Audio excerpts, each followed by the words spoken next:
So, was it worth it? Was well worth it.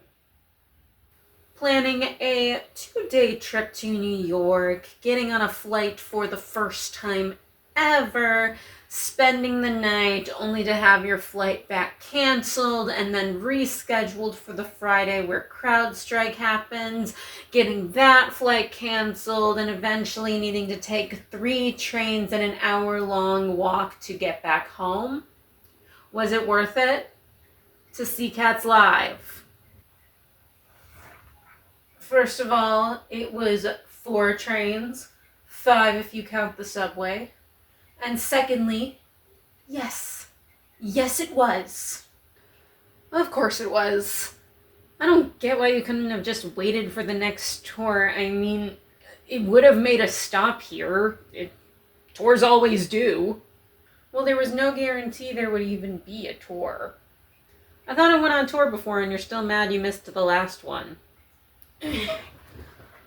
Both of these statements are true. However, this version of Cats is different. And not just because it was off-Broadway, but because it was a non-replica. And non-replicas don't really tour, with a few exceptions. Okay, I'm gonna be honest, you're losing me. I don't even know what a non-replica is. Well.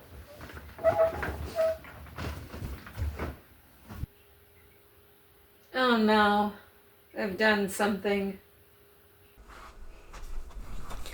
In theater, when a show puts on a new production, it is typically a replica production. It tries to have as much in common with the original as possible. Changes will get made, but as long as the main creative team is still involved, it will be a replica production. A non-replica, on the other hand, will keep the script the same, but everything else is up for change. There are a few shows that have a few well-known replicas, which include shows like Six, Wicked, and Frozen, but arguably the show with the most number of non-replicas, or at least the most documented number of non-replicas, is Cats.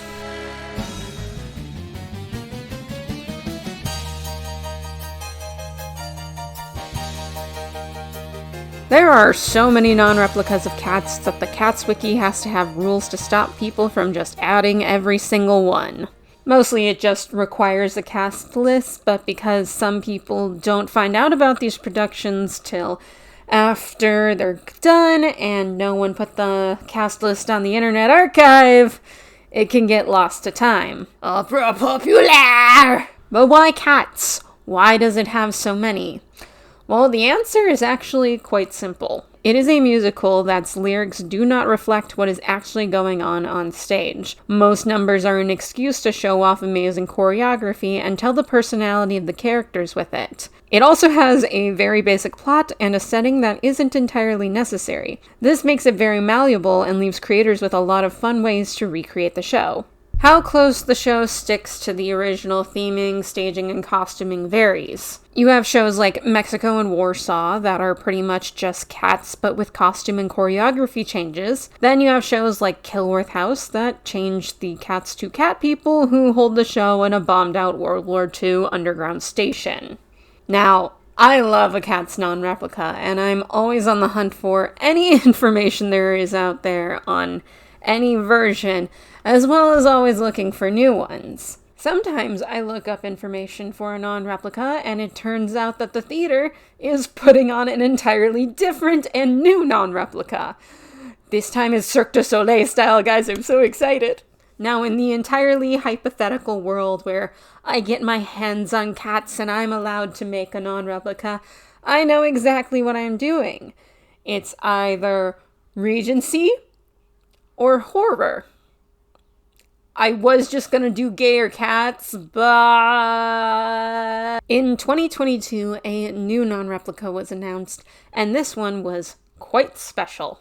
It was an America production, which is quite rare for non-replicas. It was also going to be off-Broadway.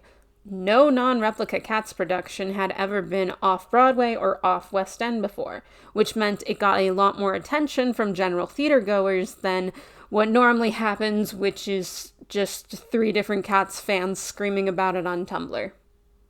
It's me, I'm 3 different Cats fans. This version was also going to be putting a whole new theme on the show. Rather than having all the cats being competing specifically for the Heaviside layer, and there being one prize at the end, instead there would be trophies throughout. As instead of the Jellicle Ball taking place at a junkyard, it would instead be at a ball. Not a ball as in royal ball, but a ball as in ballroom. And not ballroom as in ballroom dance, but as in ball, the ball scene. A queer subculture created by Latino and Black members of the drag community, where competitors would walk in different categories and win trophies. It is also the origin of Vogue, the dance, not the magazine. And probably the thing that is the craziest for this production, the characters would not be cats, not even cat people, but humans. Humans who are competing in a ball with the grand prize being the Jellicle choice. Which begs the question, why didn't anyone think of this sooner?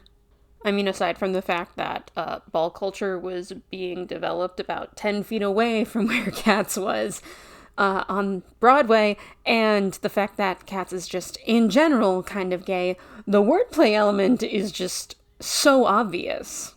The cats come out, it's a ball, the contestants walk the catwalk. They are catty. I've seen some Cats fans argue that them being humans instead of cats isn't justified enough, but I think with the wordplay element, it ends up working. This video is not for anyone who doesn't have at least some passing knowledge of cats. I will assume that you've at least seen the '98 film, or some essay on the topic. I will try and keep my references to other productions to a minimum, but I'm also me, so we'll see how well that goes. But I will say, before we begin, that if this is the only version of Cats that you've seen, and I mean actually seen, then I think you should give Cats a chance. I promise that it's good. I wouldn't have flown all the way to New York to see this version if I didn't think the original was already brilliant. And finally, prepare for Instagram clips. So many Instagram clips. Shout out to Per the Jellicle Magician on Tumblr for being better at navigating Instagram than me. I tried to leave the usernames of the people who made the clips, but unfortunately, some people have either A, deleted those clips after I downloaded them, or B, only ever posted them to Instagram Reels. So, yeah, they're the bane of my existence. The original concept of the show was come up with by Bill Rausch, who is the artistic director of PAC NYC, and had the idea of cats competing in a ball. Xylon Livingston then reached out when he heard about this, as he had been wanting to do a queer version of Cats for a while, and was brought on as a co-director.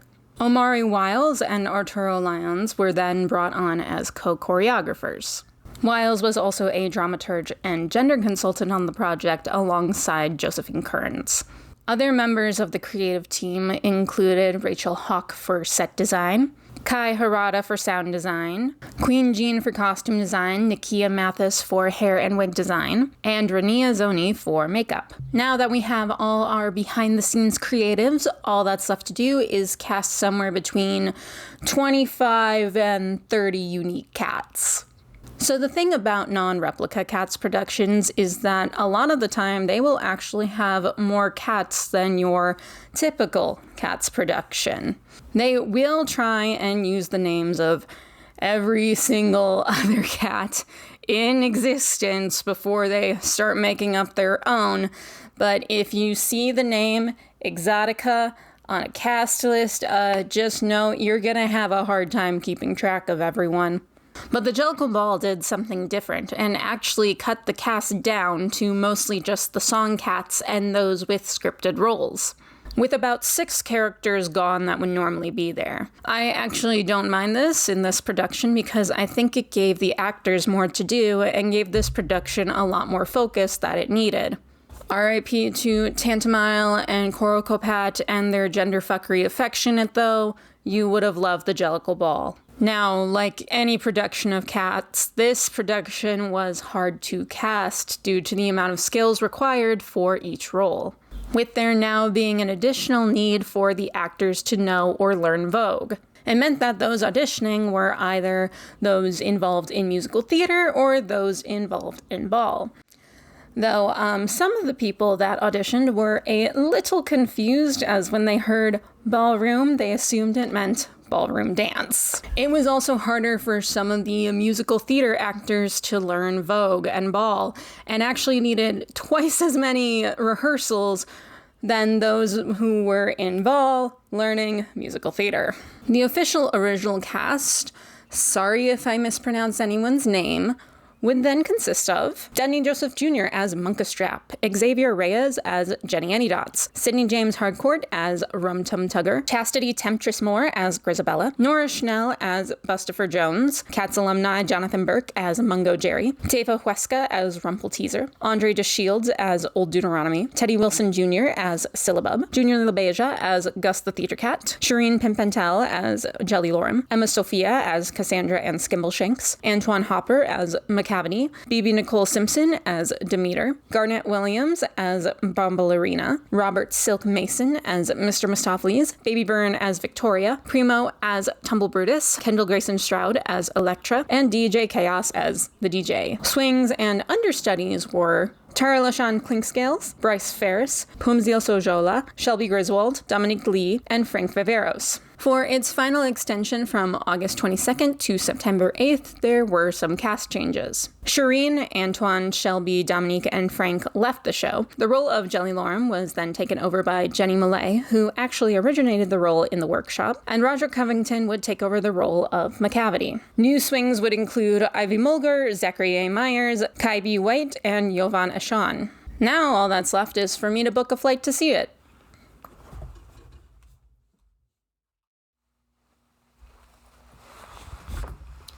The Night I Saw had a few covers. McCavity was played by Primo, who typically plays Tumble Brutus. Intern Tumble Brutus was played by Bryce Ferris. Syllabub was played by Kendall Grayson Stroud, who typically plays Electra. Rumpelteazer was played by Tara LaShawn Clinkscales. And Demeter and Electra was now a split track played by Shelby Griswold. So, playbill and fan in hand, let us begin the Jellicle Ball. Spoilers! The ball begins with DJ Chaos walking out on stage holding a box of records. He pulls out several individual ones before showing off the original Cats album. He blows glitter off of it and walks off, followed by an announcement from Junior LaBeija. He gives the usual theater spiel with an additional note. This audience is encouraged to be as loud as we want and to cheer at any time. And I think that might be a big advantage of this production. There are so many times in Cats where I just kind of want to cheer over the choreography and musical moments, but it feels like you shouldn't. I think the only time audiences tend to break this is during Mr. Mistopheles and Mungo Jerry and Rumpelteazer. Though it did pose this problem that whenever there was a quiet moment, there was always at least one person trying to be the funniest one in the room, and that kind of detracted from moments that could have benefited from complete silence.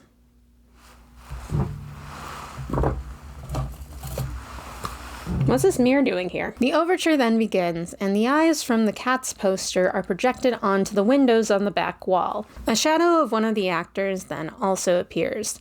The actor is wearing cat ears and a tail, and is dancing a mix of the original Gillian Lynn White Cat solo, the Mr. Mistopheles Conjuring Turns, and Vogue. The overture is also slightly changed so that as it goes on and gets closer to the end, the beat ramps up, and then the dancer does a backbend and disappears in a flash of light. Now, from what I can tell, it was Primo doing this, but I don't know if the actor for Tumble Brutus did this every night or if it was just pre-recorded. We then begin Jellicle songs for Jellicle Cats, with all the cats popping up all over the stage and audience, with most of the cats doing a pose, move, or action related to ballroom. followed by the usual formula of the song, with each cat singing a part of it, with it building in energy and more cats appearing as it goes on. Where I was sitting, Mungo Jerry and Rumpelteazer pop up right over me, and that alone was worth the price of admission. Everyone's dancing around and getting on tables till they all congregate at the beginning of the runway. This is normally where the cats would gather on the tire and a boot would drop and stop their singing. But instead of a boot drop in this one, it's a record scratch.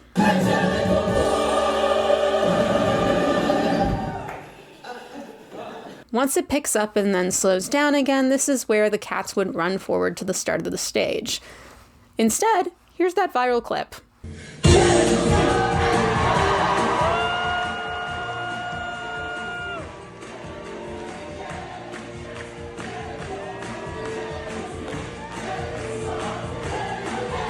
The cats then spread out around the theater, describing the types of cats before they all get onto the runway and dance until the song comes to an end. McCavity then steps forward and calls out the man over there for coming to this show and not knowing a damn thing about it. Seriously, man, this show's been around for 43 years. You couldn't even be bothered to look up a Wikipedia summary? Stop taking him to see cats if he's never going to pay attention. Then they start talking about how people are confused about what a Jellicle cat is, and to me it almost feels like they're making fun of people who ask the question. What's a Jellicle cat? What's a Jellicle cat? What's a Jellicle cat? Because guess what, guys? It's just what they're called. It's not that deep. You can ask a different question, seriously. This one's kind of annoying. The naming of cats, one of my favorite numbers, is typically sung by all the cats at once as they start on stage and creep down through the theater into the audience. In this version, while all the cats are singing, Munkustrap is on lead vocals, having the most clear voice and having solo moments. And they do something I really love when naming of cats actually does it, which is indicate which cats have those names. 98 film that didn't do that for some reason, my beloved. A spotlight is placed on each cat as their name is called out, and my only problem with this is that there's significantly less cats. Ergo, there's only about 4 cats to shine a spotlight on. The exception is Munkustrap, who instead has all the other cats call out his name while he stays silent. This is probably one of my favorite ways they've done naming of cats. Aside from the spotlight, I also just love Munkustrap's little gestures throughout the whole thing. As naming of cats comes to an end, we start to feed into the white cat solo. Gillian Lynn's original intention for the solo, and for Victoria, was for it to be a coming-of-age story, which this one isn't due to a number of changes to Victoria in this production. I feel like she gets about the same amount of stuff to do in the original, but it is different, and is actually the opposite of what the 2019 film tried to do. During an interview on the Wrong Cat Died podcast, Baby specifically talked about how if you are a white person in ballroom, you are a guest, and that was how she was going to play Victoria, as Victoria is the only white character in the show. Now, that doesn't mean Victoria isn't competing or trying her hardest when she does compete, but it never feels like Victoria is the center of attention outside of her solo, or if she does get attention, it's alongside other performers. I think the solo gives Baby a chance to shine and show off her dancing skills without taking attention away from others. Mistopheles then does his solo, followed by Munkustrap explaining the plot of the whole show. And if you're not paying attention, you can't complain about it later. He then introduces the guest judges, who Mistopheles helps to their seats. Also, the judges aren't characters. They are real-life people who were invited to be judges every night. They were different each show, and every judge was an important person in either ballroom or drag. We now begin our first song, The Old Gumby Cat. Each song is now a category, with various cats competing in each one. Munkustrap announces the first category, Virgin Vogue, which is for those who have less than 1 year of voguing experience. We are then introduced to Jenny Anydots, who is the house mother for the House of Dots, the members of her house being Tumble Brutus, Cassandra, and Victoria. She has had wins at previous balls and is very strict with her children, making sure that they are on top of their game. And it was around here that I realized I was going to have a problem. As I'm watching, Mistopheles walks by me in the opposite direction of the runway. Oh, where's he going? Okay, to the bar. Oh, Tugger's also there. Oh, I think Tugger's making him a drink. Wait, shit, I've never seen this version. Every Cats fan has seen the 98 film probably more times than any average person can count, and after watching it enough, paying attention to the main feature of each scene becomes less of a priority, and you start watching the background and noticing fun little details. I think I've watched it over 100 times, and I'm still finding new things. This way of watching also extends to pretty much any clip of any Cats production that fans can get their hands on. First couple of times you watch the foreground, and then after a while you watch the background. So it was ingrained into my brain that I shouldn't just watch the main action on the stage, but also every single cat in the background, and I was going to need to limit myself. So I paid attention to the main stage and then what my 4 faves were doing. I know what you're thinking, shut up. Back to the show, Munkustrap calls for Virgin Vogue to begin, and where there would normally be Jenny's tap break, there is instead the category, with Cassandra competing against Syllabub and Electra, with Jenny coaching her on the side. Cassandra and Syllabub battle, followed by Cassandra and Electra, and I need to say something now. If you asked me what I thought the Cats characters would be like in a ballroom and Vogue setting, I would say that the Jellicle Ball did a perfect job at adapting them. We'll get there. With one exception. I'm sorry, y'all, that is not Cassandra. Cassandra is haughty, kind of a loner, more serious, a bit above everyone else, and occasionally a bit flirty. And I see none of the original Cassandra in this Cassandra. The only thing that I can say reminds me of her is how nervous she is when it comes to her performance. In a number of production, Girl books it when she's chosen to be Mistopheles' assistant, but gets stopped by the other cats. In the Jellicle Ball, Jenny Annie Dots is practically dragging her onto the stage to do her Virgin Vogue performance, but after that, it's not giving Cassandra. It's also her placement in relation to other cats. In her category, she's against Syllabub and Electra, and is meant to have less experience than Tumble, Brutus, and Victoria, all 4 of which are kittens in the original show, while Cassandra is an adult. And I'm not saying she's a bad character, I like her, but I'd like her a whole lot more if she was named Etc. Etc. is a chorus cat and is the one that is most frequently cut from productions, and I am very mad that a lot of modern ones do that. She's in the 98 film, and as a result, a lot of fans are very fond of her. Cassandra in this version is very excitable. She's messing around with the other cats. During Bustopher Jones, she's showing off her trophy very proudly. And probably the most Etc. thing about her, how much she's into Tugger. Now, Cassandra is into Tugger in most versions, but it's never as wild as some of the other cats get over him. But Cassandra in this version is very obsessed with Tugger, in awe of him throughout the whole show, is practically throwing herself at him at the end of Bustopher Jones, and while the ending scream is given to Syllabub, Cassandra faints.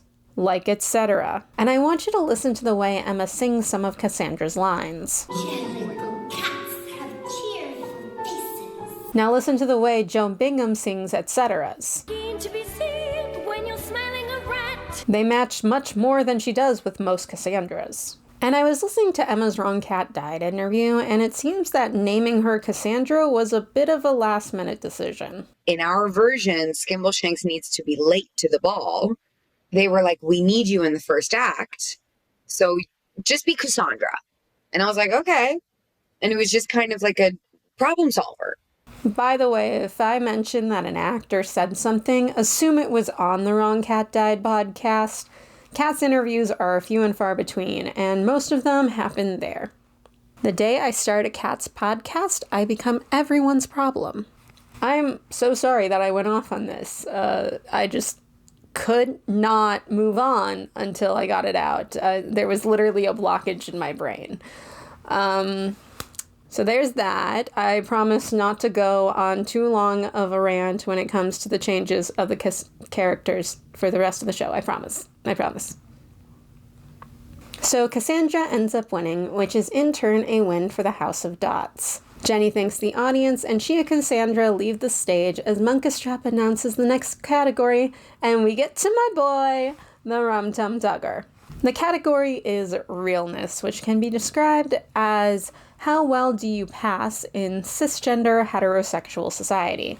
For trans women, it's how well do you pass as a cis woman. For trans men, it's how well do you pass as a cis man. And for queer cisgender men, and Tugger specifically, it's how well do you pass as straight. With Tugger walking pretty boy realness. I find this category for Tugger so appropriate on a meta level. Because while there are a ton of queer fans of Cats who look at him and go, yeah, there's no way that the Cat that many actors keep citing queer musicians as inspirations for is straight, there's always that one bitch in the comments that has to be all, what? No, Tugger is the straightest character of all time. See, he flirts with women. All interactions with men are platonic. No, I don't know what bisexuality is. Now I'm gonna get opinionated. How many words was the Cassandra section? Tugger is a role that seems easy, but is in fact very hard to pull off. You have to be sexy, loose, flirty, fun, and have a ton of swagger.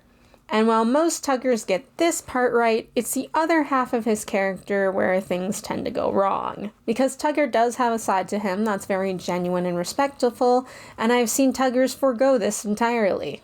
You can play Tugger at a 13 for most of the show, but if he's at a 13 during Old Deuteronomy, I'm sorry, I'm just not going to be able to take him seriously. So I was on edge, but just like every misto ever, when it comes to Tugger, my first thought upon seeing him was, unfortunately, I love him. First of all, Cindy is having the time of his life, very important for Tugger. He is one of the strongest Tuggers in terms of vocals.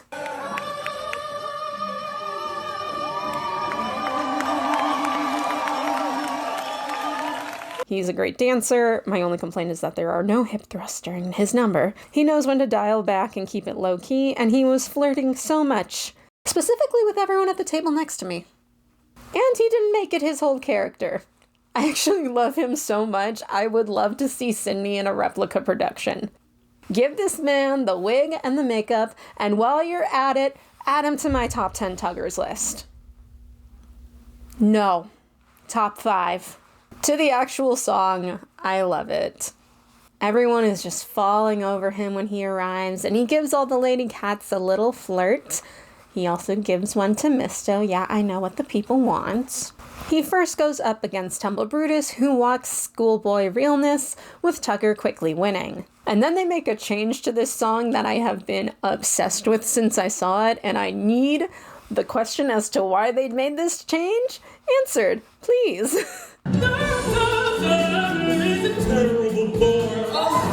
I'm sorry, who is saying that line? Okay, real quick for those unfamiliar with Cats.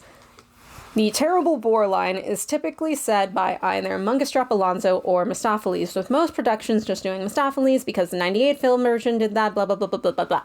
The fact that it's Bomba in this version makes my head spin, and I really want to know why they made this change. Genuinely. Like, seriously. If you know the answer, please tell me. In the comments, or on Tumblr, or on Instagram, because I have that now. Tugger then goes up against Mungo Jerry, who walks everyday realness and quickly wins as well, though Mungo Jerry doesn't seem to mind. Then Bomba says her Curious Beast line, and I find that also interesting because you would assume that if she gets the terrible bore line, someone else would get that line. There's also the change that she's not the one getting rejected in this version. Instead, it's Victoria. Bombalurina and Tugger's relationship in this show is very different than it is in the original. There is always sexual tension of some kind between the two, and what it is varies based on the actors. But after this number, they don't really interact, and her lines aren't really played like someone who's actually into him. The terrible bore line is played with a yawn and actual boredom, and when he flirts with her, she seems to genuinely not like it. I also wasn't getting the same I want him energy that I normally get with the Curious Beast line. And I'm so thrown off by this because this is the one relationship that has been consistently sexual or romantic across all versions. A lot has changed with Cats over the years, and I can't help but find it refreshing that this has finally had its change. Back to the number, Victoria climbs up on stage and gets in front of Tugger, and Tugger goes over to her, and Mistopheles just goes behind Tugger and is like so very much annoyed at what he's doing right now. Tugger isn't looking at Mistopheles, but this is his.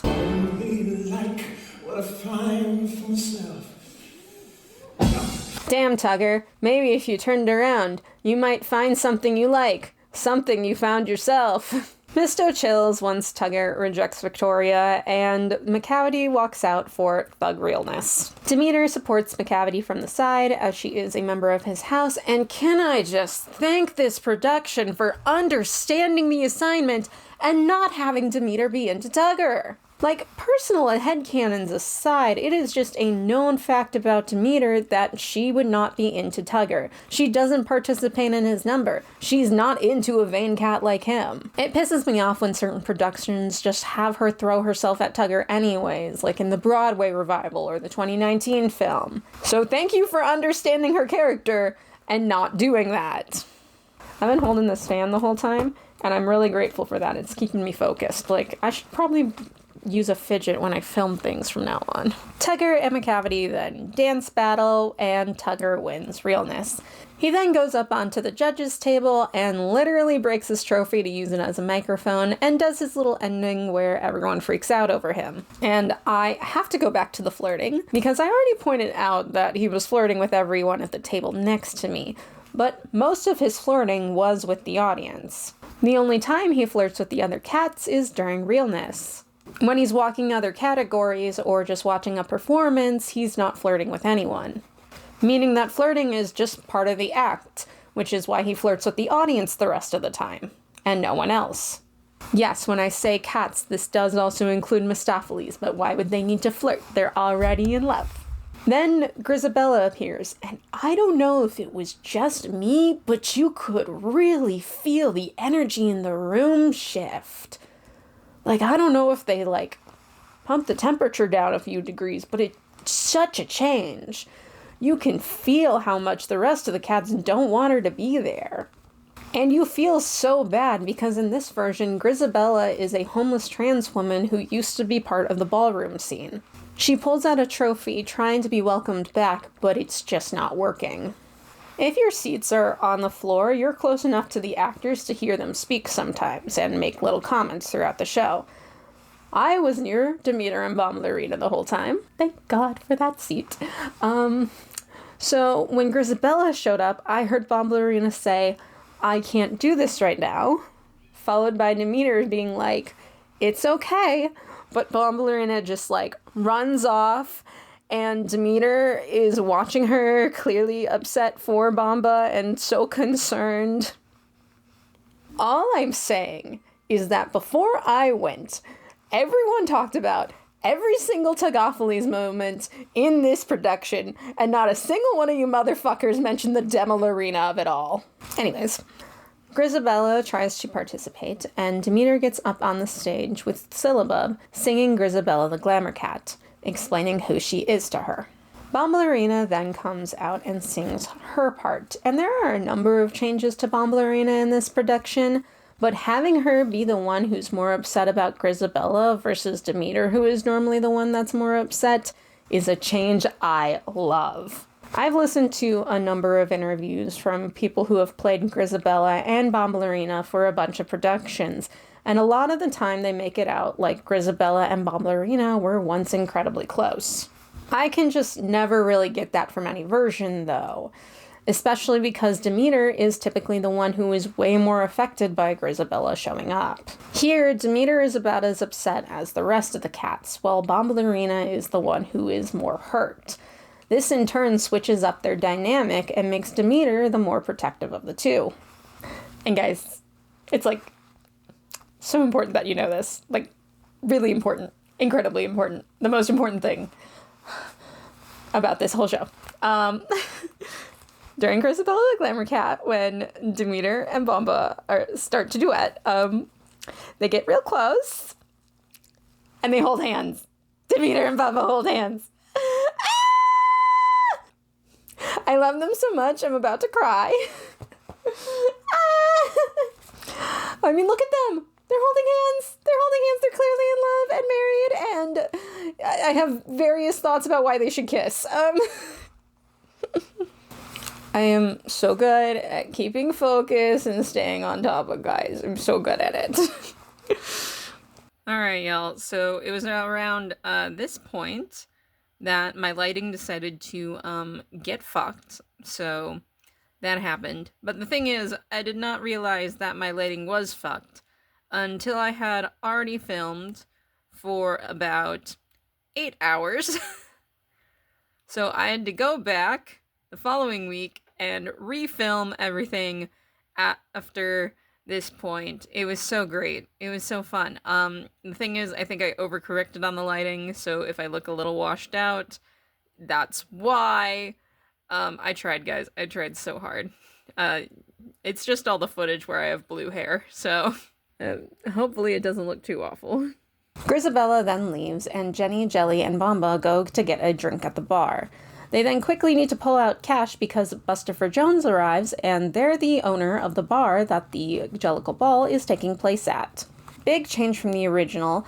Bustopher Jones is non-binary in this version, and they had to get approval from Really Useful Group, the company that owns cats, to change the lyrics of Bustopher Jones to reflect that. Bustopher then gets on stage and starts singing their solo while Jenny and Cassandra throw money at them. Now I want to talk about the presentation of this song real quick because this is where a lot of productions, even ones I like, tend to fuck up. There's this perception that this song is all about food and makes it so that Bustopher is also just focused on food. I think this perception does come from the 2019 film, but it's not helped by the number of other productions that do this as well. And these changes are very annoying to me. They paint this idea that fat people are only obsessed with food and it's just all they care about, which is something that the original Cats didn't do. Let it be known, I'm about as fat as Catherine Langford, so if an actual fat person has a different opinion on this, you should listen to them.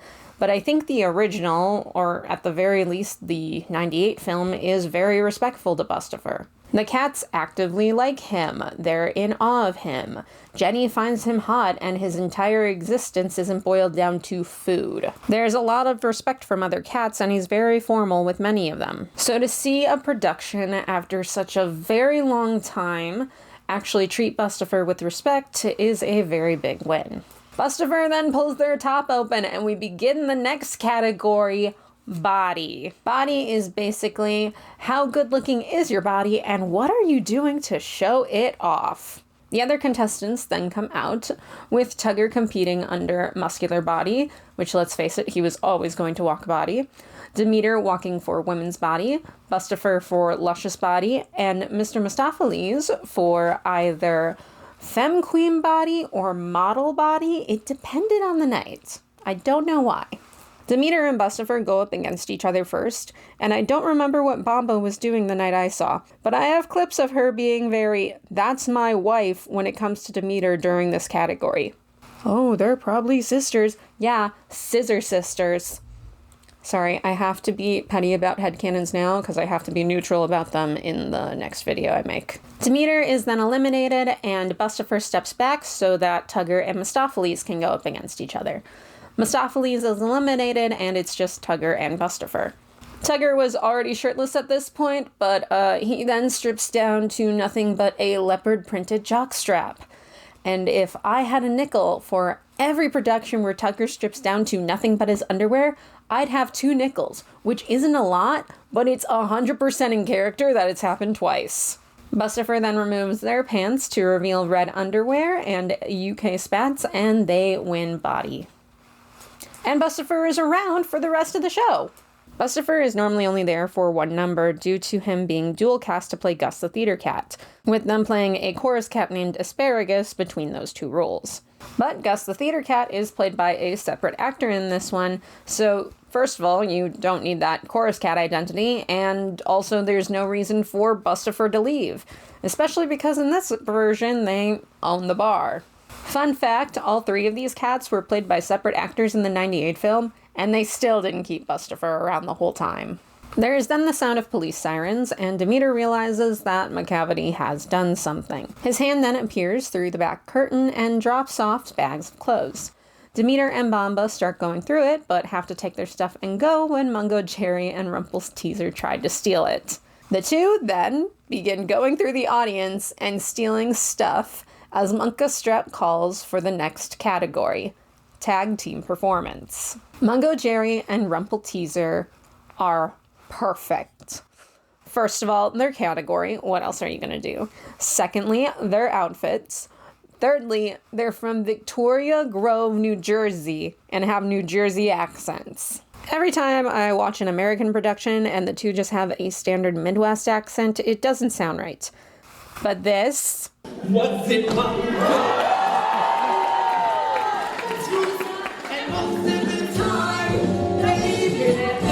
This is perfect. They sound amazing. I think all future American productions should implement this change. We make our home in Victoria Grove. This is merely a center of operation. Also, the two are siblings in this version, with Mungo Jerry being the older brother to Rumple Teaser, who have formed an unofficial house together after Mungo Jerry has gotten kicked out of the House of McCavity. Jerry and Teaser then introduce themselves to the audience, only to get pushed aside by Tumble, Brutus, and Victoria, who they will be going up against for this category. Jerry and Teaser then get behind two changing racks and start changing, while Victoria and Tumble Brutus get annoyed by how long it's taking. They then bust through the changing racks in all green outfits and wigs and go up against Tumble and Tori. We then see a mix of the two teams going against each other, with them trading off who goes against who, and when Teaser and Jerry get their own time on stage. But I should let you all know that when Tori and Teaser were going up against each other, Tori was slapping Teaser's ass and blowing her kisses, and Rumple Teaser was pulling her hair. Vic Teaser Nation, come get y'all juice, because Dava and Baby were playing it like they had crushes on each other. Victoria and Rumple Teaser are kind of like enemies, but we also kind of have a secret crush on each other. I feel like Rumple Teaser and Victoria have like we battle, but we have like a little crush on each other. Okay. And we kind of like flirt a little bit. During my number, she'll like slap my butt and I'll be like, don't touch me. She'll be like, love you. Like things like that. Normally not my thing, but I'm very down in this version. It looks like Mungo Jerry and Rumple Teaser are about to win, but then Tori and Tumble do a tandem cartwheel and get the prize. Or at least I've heard they do a tandem cartwheel. The night I saw it, they did not. And I think it's because Tumble Brutus was played by an understudy, and they put actor safety above my entertainment, and I'm okay with that. Mungo Jerry and Rumple Teaser then proceed to steal the trophy, and there's a bit of a chase before Tumble and Tori get it back. I think in terms of choreography, this might be my favorite number. It's just really high energy, and you can see how talented all four dancers are. It also has my favorite Monkastrap commentary.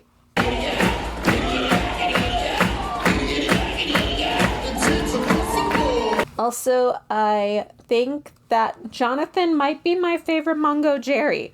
I don't typically think about Mungo Jerry all that often, but his version I actually think about a lot. If anyone has footage from his time during US Tour 5, please send it to me. A light then appears on the judges' table, and we are told that Old Deuteronomy is arriving. Monkastrap then takes to the runway and starts singing Old Deuteronomy, and then goes up to Tugger and puts the microphone in his face for him to sing his part. Tugger is more subdued during this number, thank God, as I can just sit back and enjoy the vocals, because Sydney and Dudney sound so well together. Their voices just harmonize so well. And I think they might just be one of my favorite Tugger Monkastrap duos because of that. My mind may be wandering, but I confess I believe it is Old Deuteronomy. And I fully believe that this show is keeping with the canon of the original and having Monkastrap and Tugger be brothers, which I think Sydney also confirmed on Instagram. Aside from them still singing Old Deuteronomy together, Tugger actually places his hand on Monkastrap's shoulder when they mention the numerous progeny line, which seems to indicate some kind of connection between the two and Old Deuteronomy, who is their dad in the original, but I don't know if that's canon here. They also have very similar jackets, with Tugger's being longer and gold, while Monkastrap's is silver, and they're both literally wearing the same shirt. And if dressing the same was meant to indicate that Mungo Jerry and Rumple Teaser are siblings, I think the same can be said with Tugger and Monkastrap. Real quick, I'm just going to talk about Monkastrap, because I have not talked about him enough. I once took a Which Cat's Character Are You quiz, and I got Monkastrap, which left me confused until the first line of the description said, "I don't know much about you, but I think you need therapy." And I didn't need to be called out like that. Monkey Strap in this version is not required to be the leader or to keep everyone safe. While he commentates on the ball, it does not require him for every single detail. We are looking at a version of Monkey Strap who is very stress-free, and you know what? He deserves to have a version where he's not stressed all the time. But I still feel like it's Monkey Strap at the core, even if it is pretty different. I will say I wish he had a couple more significant interactions with other characters, but I think he keeps himself at a distance to remain neutral as the MC, which is pretty understandable. The audience is told to rise, and Old Deuteronomy steps through the back curtain. And there's just this uproarious applause because when Andre de Shields arrives, you clap. Andre just brings such a presence to Old Deuteronomy, and you know you're standing in the presence of greatness the second he steps out. Also, killer vocals, because he holds some of those notes for a very long time. And be careful of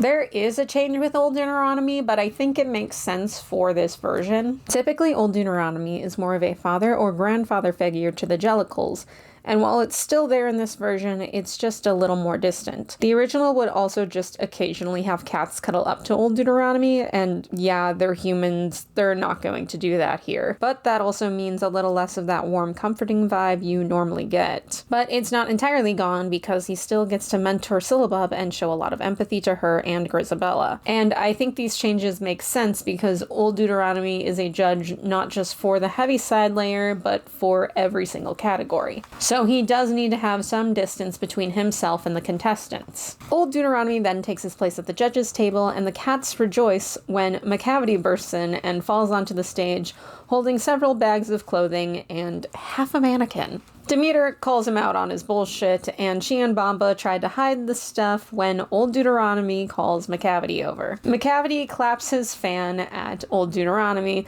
and Old Deuteronomy does the same, but he does it better. Macavity then runs off and takes his place for the Song of the Jellicles. Demo Arena update. Demeter and Bamba are practically on top of each other for this song at the beginning. Overall, I have no complaints about this song. However, at the beginning, Monkey Strap brings Old Deuteronomy these like mirrored slabs at the beginning. They're almost like headstones, and I don't think I ever fully understood the point of them. Then we have the reason that this show is considered one of the hardest musicals to perform, tied for first place for my favorite song, the titular Jellicle Ball. The Jellicle Ball itself is where I do have some problems. Sometimes I need to watch parts of the 98 film for notes, and I get to the Jellicle Ball section, and I kinda just forget the reason I was watching. I just get so memorized by how beautiful the choreography is, and the first time I ever watched it, I actually cried. Which is to say that Gillian Lynn was robbed of her Tony. So I am very critical of the Jellicle Ball when someone else gets their hands on it. I've also been upset about the Jellicle Ball since Andrew Lloyd Webber decided to shorten it to 9 minutes and 30 seconds instead of the full 10, thus making him my personal enemy since 2003. Come on, man, keep it the full 10. In an ideal world, it's 15. And in my ideal fantasy, it's a 2-hour sequel choreographed by Gillian Lynn's ghost. We've established I'm a little freak from this number, so let's continue. The number begins with all the cats around the room doing some hand voguing, followed by 3 changing racks coming out to the center. Each of the cats takes some clothes off of it and shows it off before they all congregate on the runway again and do some more voguing. Each of the winners from the previous categories then come out and show off their trophies, and I wasn't really a big fan of this part. In theory, I guess it's fine, but there's not a lot of dancing and they're mostly just walking around the runway. Especially upsetting since this is the honky-tonk section. So I realized that I have never explained this in any of my cats videos. So Gillian Lynn gave names to each little section of the Jellicle Ball's choreography. Like, this is the hip wrench, this is the whirligigs, and this is the boys' step. The honky tonk is the section where Bombalurina busts in and takes all the attention, which starts the lead up to the slithers. I personally just call this whole section the honky tonk, but there's more sections in between the honky tonk and the slithers. Back to where I was. And the honky tonk is really fun and allows another moment for Bombalurina to shine because she's best girl. There's characterization here, I just don't think it's anything new and is instead just the characters showing off. And it feels like it gets cut short in a way that doesn't allow for all 5 characters to have equal time to show off to Old Deuteronomy why they should be the Jellicle choice. Like, Bustifer and Cassandra feel like they get less time than Tumble, Tori, and Tugger. Try saying that 5 times fast. And that's because there is this awkward overlap/transition during this moment. As Bustifer and Cassandra are showing off, this is when Mistopheles, Mungo Jerry, and Rumpelteazer come forward and start dancing. Mistopheles and Old Deuteronomy then summon a disco ball, and all the cats get on the runway and start reaching towards it. This part kind of dragged when I was watching it live. Like, in theory, I knew it was only 30 seconds, but in reality, it felt 3 times as long. I think it's because there wasn't enough to visually engage me, so I just started darting my eyes around the room until eventually I saw Grisabella up in the balcony. This section also replaces the pas de deux from the original. This is a part of the show where Tori does a sensual dance with a male cat, which includes a lift, followed by the cats all cuddling together. Tori still does get lifted by Tugger and Mistopheles in this version, but it's very different from the original. In the original West End, it was Enmetus, whose Broadway equivalent is Plato. This character is not in this version, and that's because Plato is played by Macavity's actor when Macavity is not on stage. But because Macavity is on stage the whole time in this version, there doesn't need to be a Plato. I'm okay with it. So this would leave Tori without a pas de deux partner, right? Wrong. Because while Plato is Admetus's counterpart, he didn't become Tori's pas de deux partner till after the 98 film. Before then, Tori's Broadway partner was Tumble Brutus. Which makes me have a very important question for the creators of this production. Do Tori and Tumble do tag team performance together as a reference to the original Broadway production having them be pas de deux partners? Genuinely would like to know, none of the interviews are giving me anything. Anyway, some of the cats fall as they notice Grisabella, and from where I was sitting, I could hear Jenny yell, "It's her again." Some of the cats tell her to come down and join them, while others dismiss her. The music then starts to ramp up again, and this is where I start loving this section. Like, the front half has some good stuff, but it also has some stuff I'm not a big fan of. But the second half is brilliant. We start by showing off some dancing, and then they start shouting out categories. First, there's Up in Pumps, done by Syllabub, which is for contestants to show off how well they can walk in heels. Then we have Arms Control, done by Cassandra, which is for showing off the control of your arms. Rumpelteazer does Hand Performance, which is for precision and control of your hands. This is followed by the Gumby Trio doing Shake That Ass. I feel like I don't need to explain that one. Then we take a little break and do some dancing, which includes this one part where the tag teams take turns doing a small bit of dance, ending in a dip, and apparently this was left up to the performers and changed every night. We then get back to the categories, starting with Old Way, done by most of the cats. I'll explain that one later. Then it's Foot, Eye, and Bag, done by House of Macavity, which is for showing off designer footwear, eyeglasses, and purses. Followed by House of Dots doing Hair Affair. I couldn't actually find a summary online of this one. They might have made it up, but from what I can tell, it's how crazy can you get with your wigs. And finally, we end on Bazaar, which is judged on a contestant's ability to design and wear an over-the-top outfit. Monkey Strap wears a lot of black and gold, which includes a gold cat helmet and 2 wings that come out of his back. He looked great, and somehow he lost. Boo! Let this man win! All the cats leave, and Grisabella returns to the stage. She tries to do some of the dance moves, but is unable to, followed by her singing Memory. Now, normally she and Old Deuteronomy are the only ones on stage during this song, but this time, Syllabub appears. Grizabella doesn't notice her at first, but as memory comes to an end, Syllabub steps off stage and brings out a silvery dress for her. Grizabella then sees her and runs off. I'm a little conflicted on this part. I feel like it's weirdly adapted, as Grizabella would normally never pass up a chance for connection, but I can also see it easily fixed. Have Syllabub leave a little later, and when she returns, Grizabella has either already left or is in the midst of leaving, which means she misses Syllabub entirely. I feel like this would have worked better. Syllabub then places the dress down and goes on stage, taking Grizabella's scarf. She is then startled when she realizes that Old Deuteronomy has seen the whole thing. And this is where we break for intermission.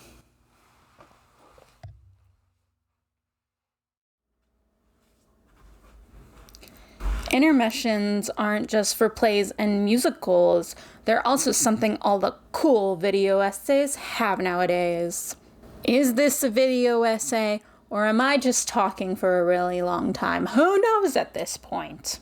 I won't lie, I was struggling to come up with an idea of what to talk about during the intermission, and then I just kept talking about the costuming during the actual talking about the show portion, and I realized that it was just gonna need to be its own thing. Also because it's been almost an hour since I mentioned anyone behind the scenes. I'm just gonna say give a little introduction to everyone again, you know? It's kind of necessary when I talk for too fucking long. I'm gonna start with hair and wigs. The hair and wig designs were done by Nakia Mathis, who is the founder of Actresses, an agency specifically for creating wigs for BIPOC actors. She also won a Tony Specialty Award for her work on Zsa Zsa's African hair braiding. Which, how good do you have to be to just skip the category altogether and win a specialty award?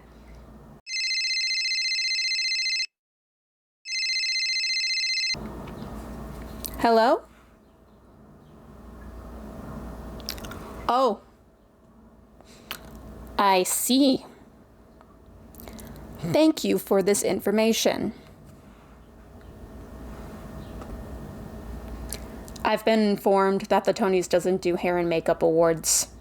Like, okay, when King Kong gets a specialty award because it doesn't have a category for animatronic puppet the size of a building, makes sense. But hair and makeup doesn't even have its own general category. But that means the people who did the hair and makeup for the Wicked movies were recognized, but the ones who did the designs for the original musical weren't? The people for Beetlejuice got nothing? Next you're gonna tell me there's no Best Ensemble Award. Every Cats fan knows that wigs are very important to the overall designs of the characters. They pull the whole look together and, ironically, were not always standard. I love looking back at the original London designs and seeing that sometimes the actresses would just put their hair in ponytails and call it a day. And the wigs for this show are fantastic. To the point where I didn't even realize that some of them were wigs. Like, obviously the ones that are blue and purple and like fun colors like that, those I knew were wigs. But I was also just pretty convinced that Baby bleached her hair that white until I saw a behind the scenes video of her getting her wig on. Same with Silk, it was very confusing. Then there's makeup, which was designed by Rania Zoni. I don't actually have much to say about the makeup. Which is because makeup is just not my thing. I don't even know what most products are aside from some eye and lip stuff. What is foundation? I don't know her. Now, if we were talking about, say, the latest international tour makeup designs, then I'd have something to say. Who the fuck is that Alonzo? Those two are not the same character! One fun fact though, Deva actually asked the makeup team to create a new look for her for every show and ended up with about 85 unique looks in total. And now we're going to talk costumes. Designs were done by Queen Jean, who used to be a part of Ball, and this is where I am about to go off, because there is not a bad look in this house.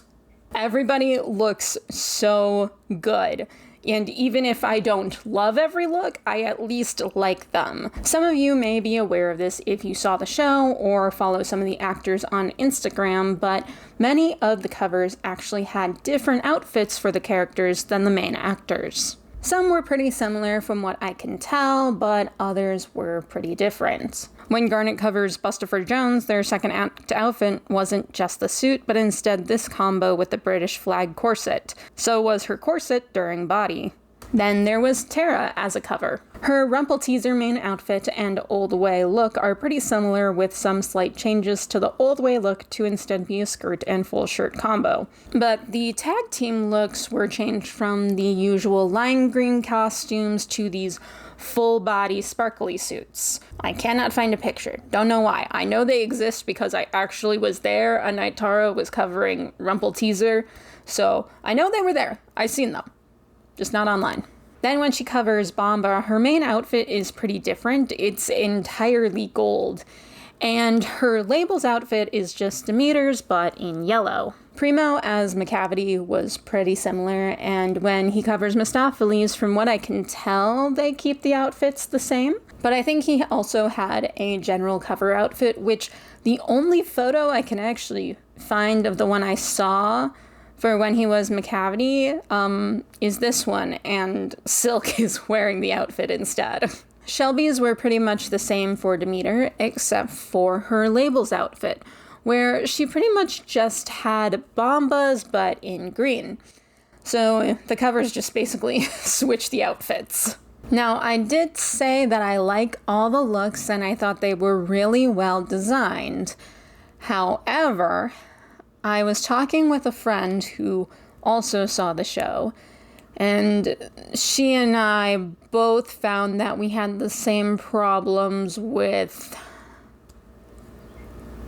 I'm gonna say, the through line when it came to the outfit changes. Basically, what I'm saying is that I had some trouble when it came to keeping track of the characters whenever they would switch outfits, especially when those outfits were only on for a short period of time. Also because I blacked out several times. Realness, I think, had the biggest problem of this. For about several months, I thought that Tumble Brutus was everyday realness, and it wasn't until someone posted a clip online that I remembered it was Mungo Jerry. And before anyone says anything that, Tumble, he still had the hat during everyday realness, I would like to once again point out I blacked out several times. And it took my friend seeing behind-the-scenes footage on Instagram to realize that it was Macavity walking thug realness. I know there is the giant label thing above the stage that sometimes lists the character, but at the same time, you want to be focused on the action, so you're not always going to notice that, especially if you only see the show once. The costume changes also happened so early in the production, you haven't fully recognized who's who yet, and there's been so much movement around the theater that it's hard to keep track of everyone. The same friend also had trouble when it came to Rumpelteazer's Old Way look, because it looks so little like any other outfit that she wears. Versus Tugger, who's very coherent with his changes in looks, or Bombalurina, who keeps the same color regardless, or Jenny, who always has dots on her. I feel like there were ways to make this a little more coherent, either by changing colors of the main looks or simple designs with the alternate looks. Like, make Demeter's pants green instead of blue so that when she switches between her main labels and body outfits, there's still some connection between the colors. Or something as simple as having Rumpelteazer remove her hoodie at the start of Old Way versus New Way so that we immediately make that connection. Little things like that. I'm not overly confused, I'm not super disappointed, I'm not mad, I just think it needs some minor tweaking. One last thing I'll say, and this won't bother you at all if you're not a Cats fan, but if you are, you'll see why it can be annoying for some people, which is Demeter and Bomba's colors being green and yellow. Now, in Cats, their colors are gold and red, and there is nothing wrong with changing their outfits or their colors. The thing is, though, that Bomba's colors are yellow in the Jellicle ball when normally they are red, and Demeter's are green when normally they are yellow. See, this is only annoying if you're a fan of Cats. Like, I recognize that the actresses, like, I think it's just like what colors look best on the actresses. I get it, but you know, it's just like I needed a slight adjustment period because I remember seeing some like behind the scene photos and like Garnet in the yellow. And I'm just like, wait, did they switch the actresses for Demeter and Bomba? Did that happen? Like, that's the kind of like thoughts that I have when I see these colors, okay? Okay. And now, because I am insane and I like to give myself more work to do, I am going to rank most of the looks in this production.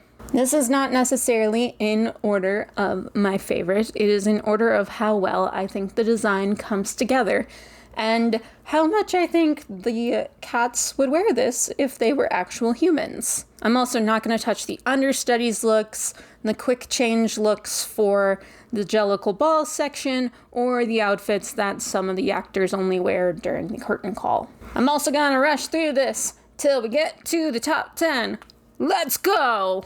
Mungo Jerry, runway. Olive Tugger's competition in realness. Jelly Lorem, runway. Tugger Old Way. Syllabub Virgin Vogue. I call these 5 the "oh, I forgot you wore this" category because I forgot that they wore these outfits. Skimble, runway. Cassandra, main. Tumble, labels. Tumble, main. Mistopheles Body.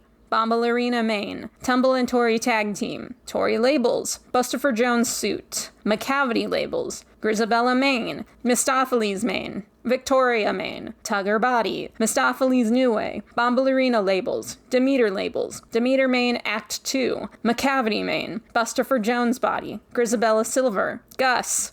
Monkastrap.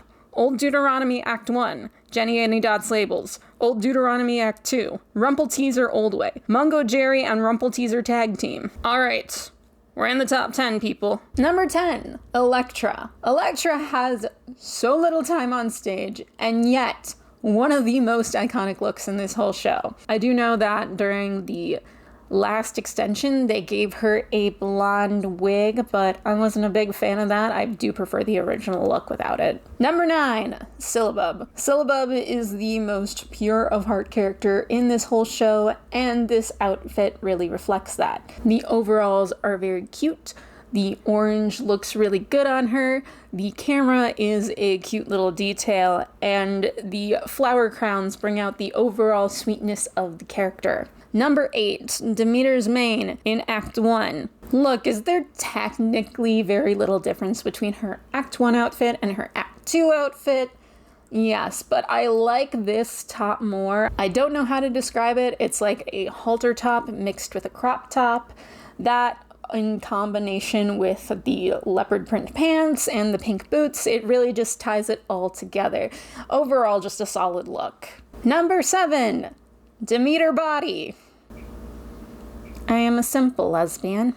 Number 6, Mungo Jerry and Rumple Teaser tracksuits. Now you're probably wondering why I put these higher than the tag team outfits. While the tag team outfits are great, I just love all the little details that come with the tracksuits. Like, they have their names written on the back and then Victoria Grove etched on the side. Also, this is really cute. Because Mungo Jerry's tracksuit is green, Rumple Teaser's accessories and shoes are green. Well, because Rumple Teaser's tracksuit is pink, Mungo Jerry's shoes and accessories are pink. It's so fun, and again, so cute. Number 5, Jelly Laura Main. This outfit is just done so well. I love the blue overall. I like the jacket. I like both pairs of shoes that she has with it. One of the reasons I keep forgetting about her runway look is because this look just smacks so hard. Number 4, Mistopheles Runway. We're gonna get into this one later. And now for the top 3, or as I like to call them, yeah, that's probably just canon. Number 3, Tugger's main outfit. This one has stages and is very versatile. First stage is the black shirt and pants. The second is adding the jacket. The third is jacket, no shirt. And the final stage, half naked. Now, I will admit that when they give Tugger human features in some productions, my favorite thing for them to do is to give him a leather jacket. I love it every time. It's always great. But I like this jacket a lot as well. It incorporates his original color scheme and it just looks good. Number 2, Skimbleshank's mane. I mean, just look at it. Do we need to say anything? It's perfect. Iconic. So iconic that some people in New York were actually dressing up as this version of Skimbleshanks for Halloween. I'm not going to show it, but I did see it on Emma's Instagram. And finally, at number 1, Jenny Anydots.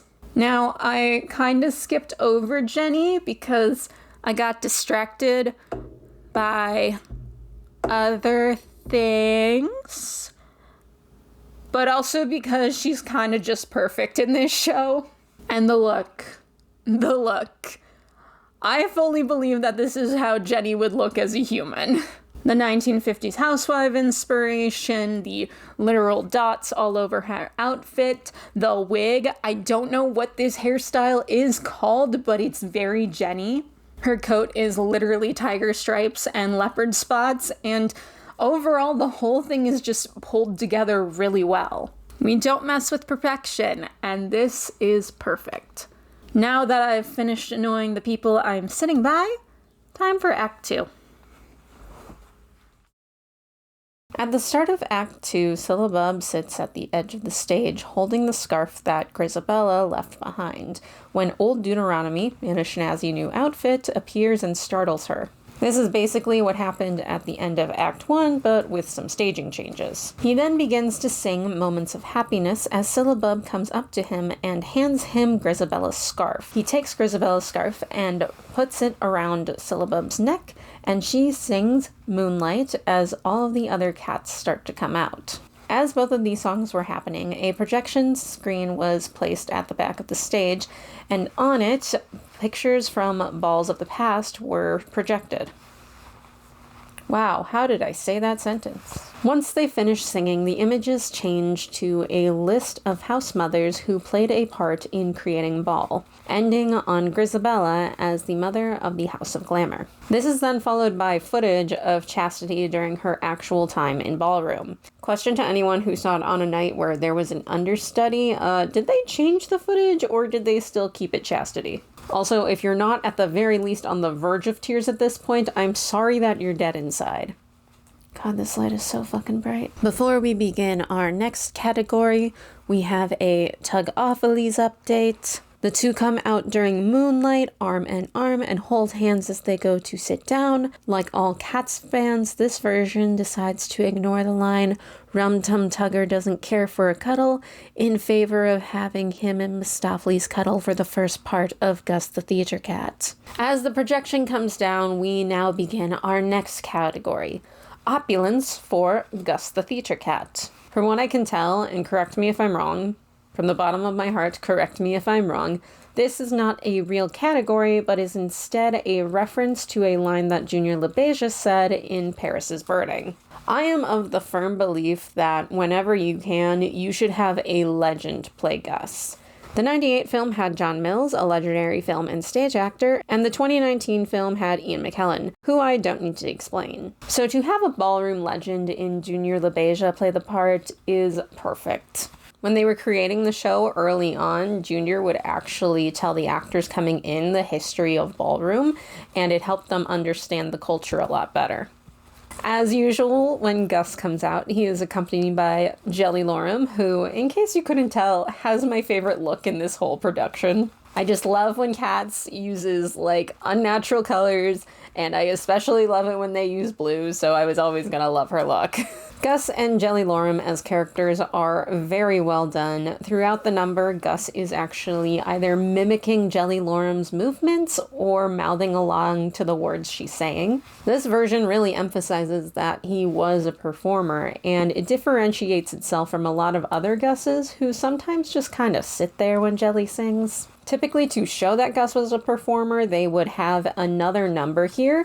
Originally it was Growl Tiger, then it changed to Peaks in the Pollicles, and that number was used to show a younger version of Gus in his heyday, or have him just show that he still got it and can still do acting even now. But in all honesty, I'm okay with both numbers being cut. They wouldn't really work for this production. Also for other reasons. I really hate Growl Tiger. To go back to Jelly, in this version, she is meant to be Gus's granddaughter, and I think that's something a lot of the fandom really liked. Fans tend to try and figure out ways in which they're related. I've seen daughter, granddaughter, daughter-in-law. Every once in a while there's a wife, but I think that's significantly more rare. The ironic thing is that a lot of actresses and actors who play Gus and Jelly typically just say, oh, she's his caretaker, and that's it. And the disconnect between actor headcanons and fan headcanons is so fascinating. She is also assumed to be one of the older cats, but here she is very much around the same age as everyone else, being close with Rumpelteazer, Demeter, and Bombalurina. Shireen did say that she was playing it like Jelly had a crush on Demeter, and aside from the fact that I'm glad she didn't say Bomba because personal headcanon reasons, I love that so many of the actresses are just being all let's go lesbians about their characters. It's so refreshing from so many other productions where the actresses are always like, oh, these two are friends. They're like sisters for every female cat ever. I need someone to look at Demeter and Bombalurina's situationship and just go, oh, gay. Speaking of which, as Gus tells the story of his life, all the cats gather around on the stage, and Bombalurina is practically on top of Demeter. Jelly then brings out a scrapbook and flips through it as Gus tells the story of his life. Shireen added a bit of sass as she was singing about Gus, which I really liked because it came off as someone who was just a little bit done with their older relative. A younger version of Gus, played by Jonathan Burke, then steps out and is dressed in what I assume is Gus's Fire Fro Fiddle look. This is likely inspired by the '98 film, which does a similar thing, though I don't know if we actually know who the actor is in that version. Gus then mentions that he once played the Rumpus Cat, and Old Deuteronomy tells him to do it again. Gus then gets up, and he and his younger self do the same dance moves across the stage as the song comes to an end. He and Jelly Lorem then leave the stage, and Munkustrap announces the next category, Old Way versus New Way. Old style being the original style of Vogue that mostly focused on spinning and dipping. New Way being the style that came around in the 90s that focused a lot on control and flexibility. The second the first couple of notes of this song started, people were cheering. Even the biggest Cats hater knows we were about to be in for a good time because fuck yeah, it's Skimbleshanks. This was the number that made me go from, oh, I want to see this production to I need to see this production or I'm going to cry. Someone posted a clip on Instagram and I fell in love instantly. We begin with Mistopheles, Tugger, and Rumpelteazer standing at the edge of the stage, getting ready for the category, but they can't find the fourth contestant. Where is Skimbleshanks? So all the cats are looking, and I just remember spotting her and just waiting for everyone else to notice. That's when I would appear, and I told her to appear.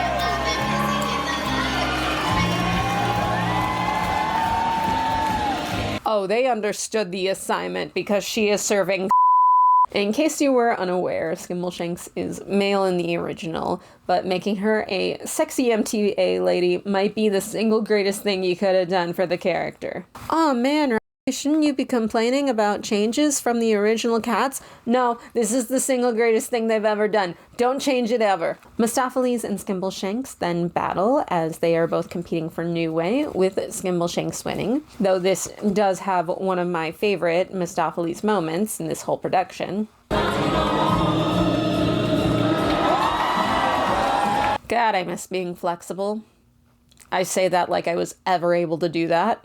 We then get a little break, and the song is sung in Spanish, which includes the moment that made me go, oh, I have to go spend so much money now.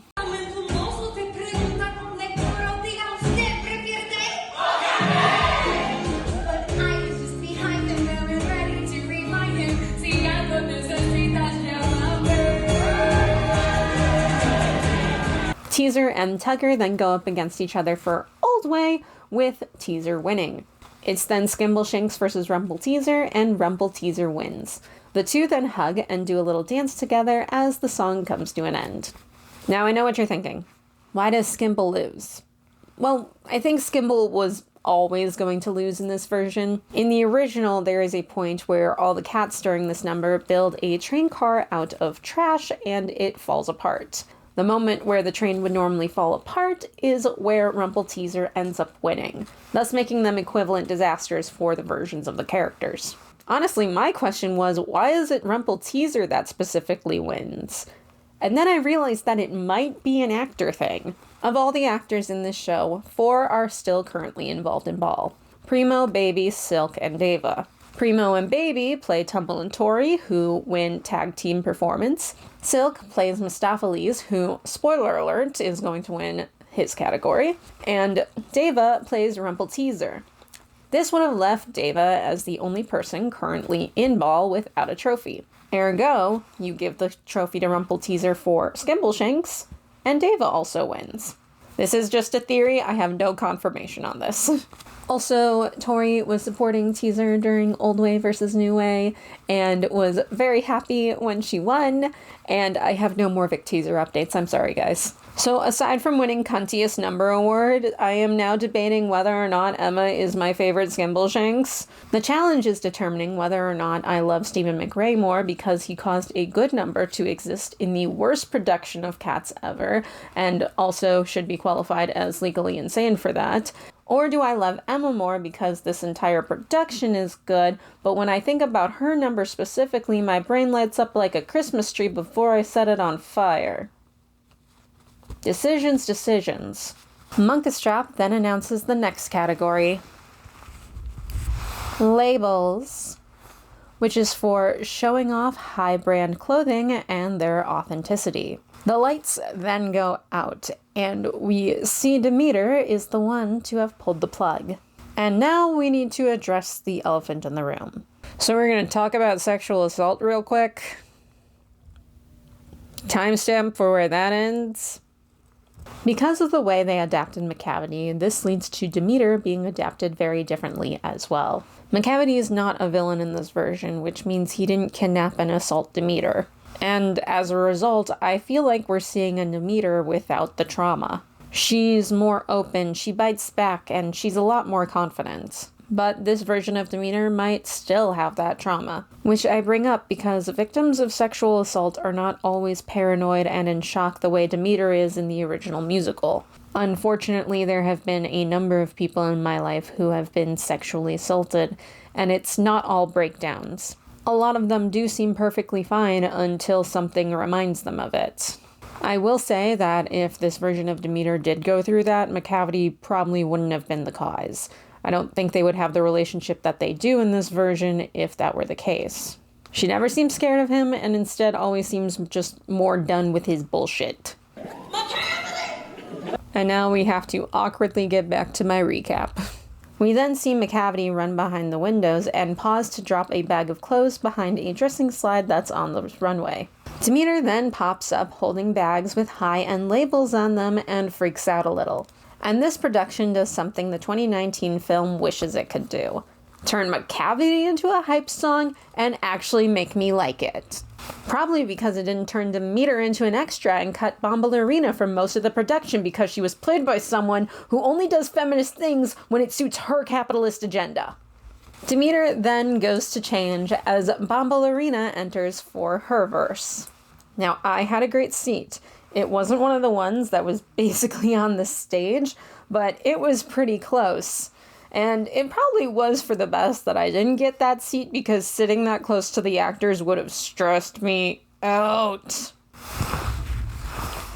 But this number made me regret not getting my ticket sooner and getting that seat against the stage. Bombalurina was giving off a very specific energy and stepping on tables and getting real close in people's faces.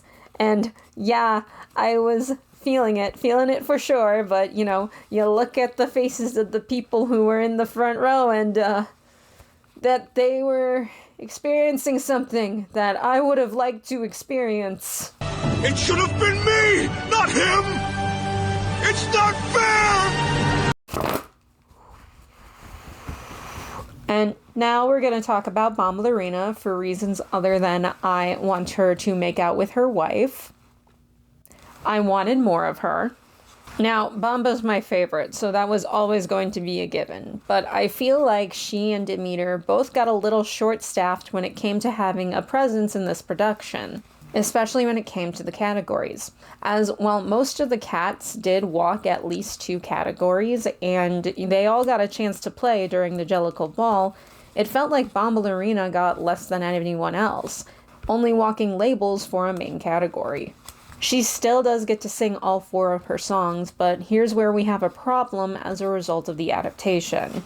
In the original, you get characterization about the cats via the songs, not just the song cats, but also the ones singing and performing within the number. Because the audience will be paying more attention to the categories, the focus then becomes on characterizing characters that are competing in the categories rather than the ones singing the songs. For example, in a song like Bustafer Jones, Jenny, Jelly, and Bomba are all singing, which they do in the original. But because they don't compete in the body category, it feels like the number has less of a focus on characterizing them than it does Demeter, Tugger, and Mistopheles, who are competing.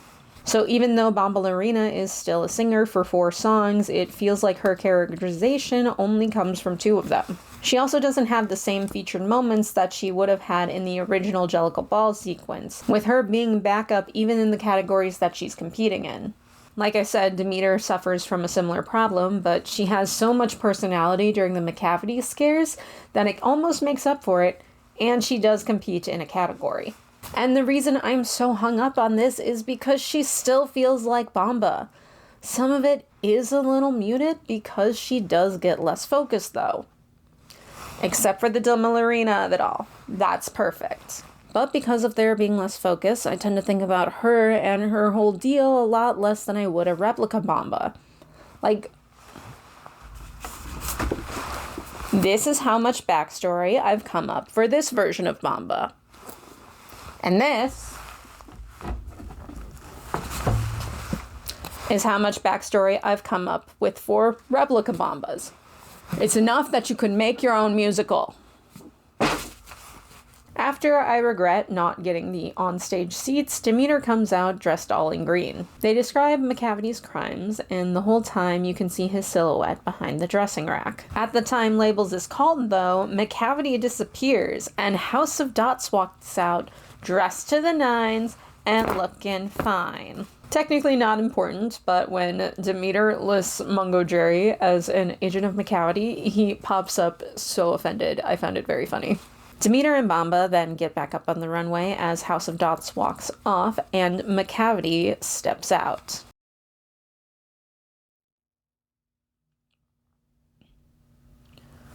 Okay, so for most Cats fans, the most controversial part of this production was making the characters no longer cats but humans. I got over that pretty quickly, so the things that were most contentious for me were the changes made to McCavity. I've explained that McCavity is not actually the bad guy in Cats, even if he is the bad guy in every single fanfiction I've ever read. But he's genuinely a horrible cat. Like, before the show even begins, he had kidnapped and assaulted Demeter, which is why I was so concerned about making McCavity not an antagonist in this version, because I was thinking about Bombalurina and Demeter's characterization and what this would mean for them. I had already seen a movie fuck it up. I didn't want to see that again. And luckily for me, I had nothing to worry about. Macavity is actually a lot of fun in this. The Macavity yells are instead used for his more comedic moments, and he actually respects Old Deuteronomy. Truly the best thing this production could have done when it came to making Macavity a good guy was put as much separation between him and the original Macavity as possible. Which, as a result, makes me just go, oh, they're two characters with the same name, rather than, oh, this is Macavity. I question how this show would work with keeping Macavity as a villain, as I don't think it would have worked very well. Making him an imperfect house father, who still commits crimes, or not taking away the crimes, was probably their best option. Though now I gotta come up with a new funny crime to say. Saying, oh my god, that cat's committed tax evasion is objectively hilarious. But now if I say it about a human, it's like, dude, what the fuck? You're such a dick. Who do you think you are? A billionaire? Oh my god, that guy's selling pirated DVDs. It doesn't feel the same. House of Macavity wins, which... This was the point where I had entirely convinced myself that Demeter and Bombalurina were going to kiss. Like, here's the thing. I went in knowing full well that they weren't going to kiss, that I knew who was going to kiss who. And yet I still convinced myself that after they win, they kiss. Like that maybe they made some changes. I don't know. The Demolurina brain rot, it's too real. It's too real. Many of the other cats then realized that the stuff belonging to House of Macavity still had security tags on it, meaning that Macavity had stolen their outfits. Jenny tries to take the trophy from Macavity, but a cop then arrives. Boo! Leave the guy who shot the United Healthcare CEO alone! All the cats then stand between the cop and Macavity, and the cop leaves for backup. Old Deuteronomy then makes Macavity give back the trophy, who then runs off. Demolurina update, even though we technically just had one. Bombalurina stands protectively between Demeter and the cops and holds her the whole time that they try and figure out what to do. Old Deuteronomy then has all the cats take the stolen goods to the runway just as two cops arrive. He then takes the fall, and Jenny films as the cops arrest him and take all the stuff. Bustifer then forces Macavity back to the stage, and he utters the Macavity's not there line. And... wait, hold on a second. Hold on. One second. They didn't. Did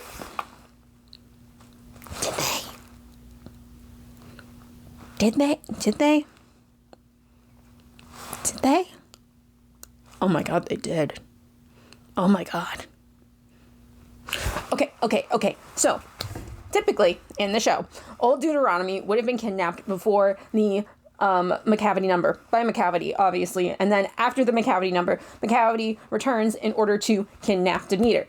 Munkastrap and Alonzo would then team up to fight Macavity until Macavity fucks off because he's a coward.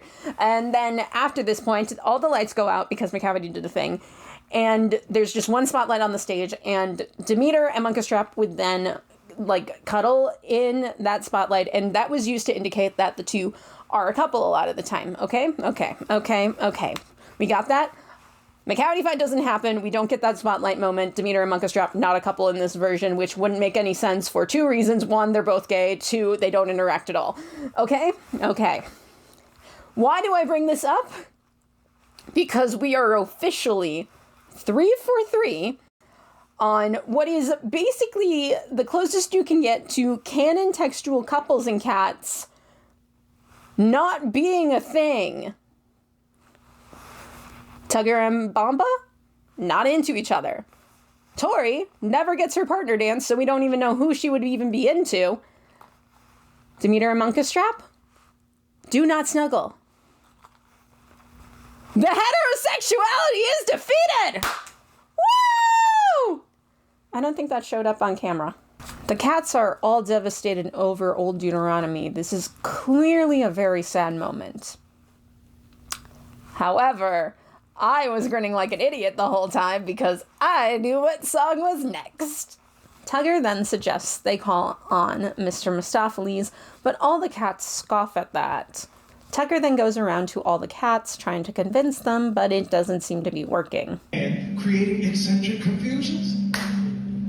Well, that's what you get for 4 decades of dropping her, buddy. I do like that all the cats are doubting Tugger. It feels like they're all just like, we get it, Tugger. You're in love with Mr. Mistopheles, but we have a crisis going on here. Tugger then sings the first part of the song, and Mistopheles comes out.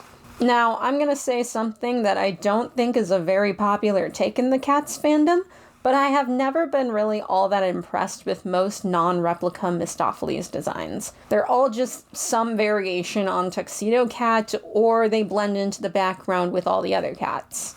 To compare, just look at the variety of Bombas. There's so much color and variety in the designs, and now look at all the Demeters she should be making out with. Now look at all the Mistopheleses. I'm bored. I guess I like Il Sistina and the latest Jellicle, but that is because I like that they give Misto a little top hat in Il Sistina, and we've already established that I like blue cats. But this outfit, oh my god, I'm obsessed. I love it so much. It's so sparkly and amazing. I love the fluffy coat, and I love the crown. And I love Silk's Mistopheles. There is this common portrayal of Mistopheles that he's shy and nervous and all around just kind of like a general nice cat, which has led to this fandom perception of him basically being, oh, Mr. Mistopheles is a little woo-woo baby who needs to be taken care of and protected. Nah, Mistopheles is a After Mistopheles comes out, he does several magic tricks, which include pulling alcohol and shot glasses out of a hat for Teaser and Tumble, pulling a ribbon out of Demeter's mouth, Dumble Arena update, Bomba pulls the rest of it out, taking Macavity's bag and exploding it into a shower of sparkles, and finally taking 2 handkerchiefs and putting them in Tucker's pants, pulling them out, and revealing that he took his man's underwear. And I thought that time Mistopheles grinded on Tugger was the closest we were ever going to get to Tugopheles canon. Tugger then announces the next category, Runway. Mistopheles goes up against Skimble, magicking off her shoe and placing it in a giant fluffy bag that he has. He then goes up against Mungo Jerry and magics off pretty much his whole outfit and takes all the pieces and does the same. Mistopheles removes his coat at some point during this section, and I just needed to know what Tugger's reaction was. So I just glanced to where Tugger was sitting at the edge of the judges' table. Oh my god, most down bad Tugger I've ever seen, and I've been on Zach Bravo's TikTok. Before Mistopheles even shows up, he's literally on the floor and figuratively is twirling his hair like a teenage girl talking about her crush. Jelly is next, and Mistopheles magics off her wig, which lands in Tugger's hands. Tugger then gives it to Mistopheles, who then places it in the bag. Then we have a break where Tugger and Mistopheles dance together, and there's just this little moment right before they get ready to save Old Deuteronomy. And when I watched it live, I gasped. And I think it's just because it's so intimate and sweet. And I did just genuinely think that they were going to kiss mid-song. It felt very real. It felt very real. Tori and Tumble then bring out a magic box, which Mistopheles uses to save Old Deuteronomy along with a giant bag of glitter. There are still the Conrig turns. It's not the 24-foot days, but there's still turns. Macavity then begs Old Deuteronomy for forgiveness, which Old Deuteronomy gives him, and Tugger helps him back to the judges' table. Tugger then gets a trophy from Old Deuteronomy and returns to the stage, giving Mistopheles the trophy, and they both take a pose as the song comes to an end. There is so much cheering. People are giving a standing ovation as the two walk down the runway, hand in hand, and you think, oh my god, it can't possibly get any louder in here. And you would be wrong, because this version gives the people what they want. Finally!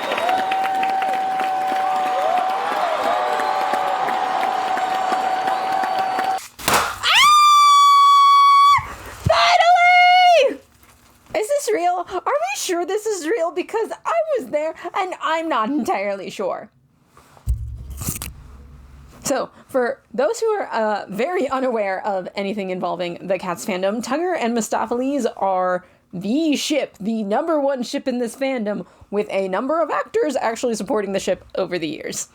I can't really explain this feeling because I don't think there's been an equivalent. The show's been around for 43 years. How do you put this into words? Like, the closest in terms of, like, musical theater fandom and time would probably be if, like, those two guys from the Les Mis fandom got together. I don't know anything about Les Mis. I just know that there's two guys and people ship them together and it's a thing.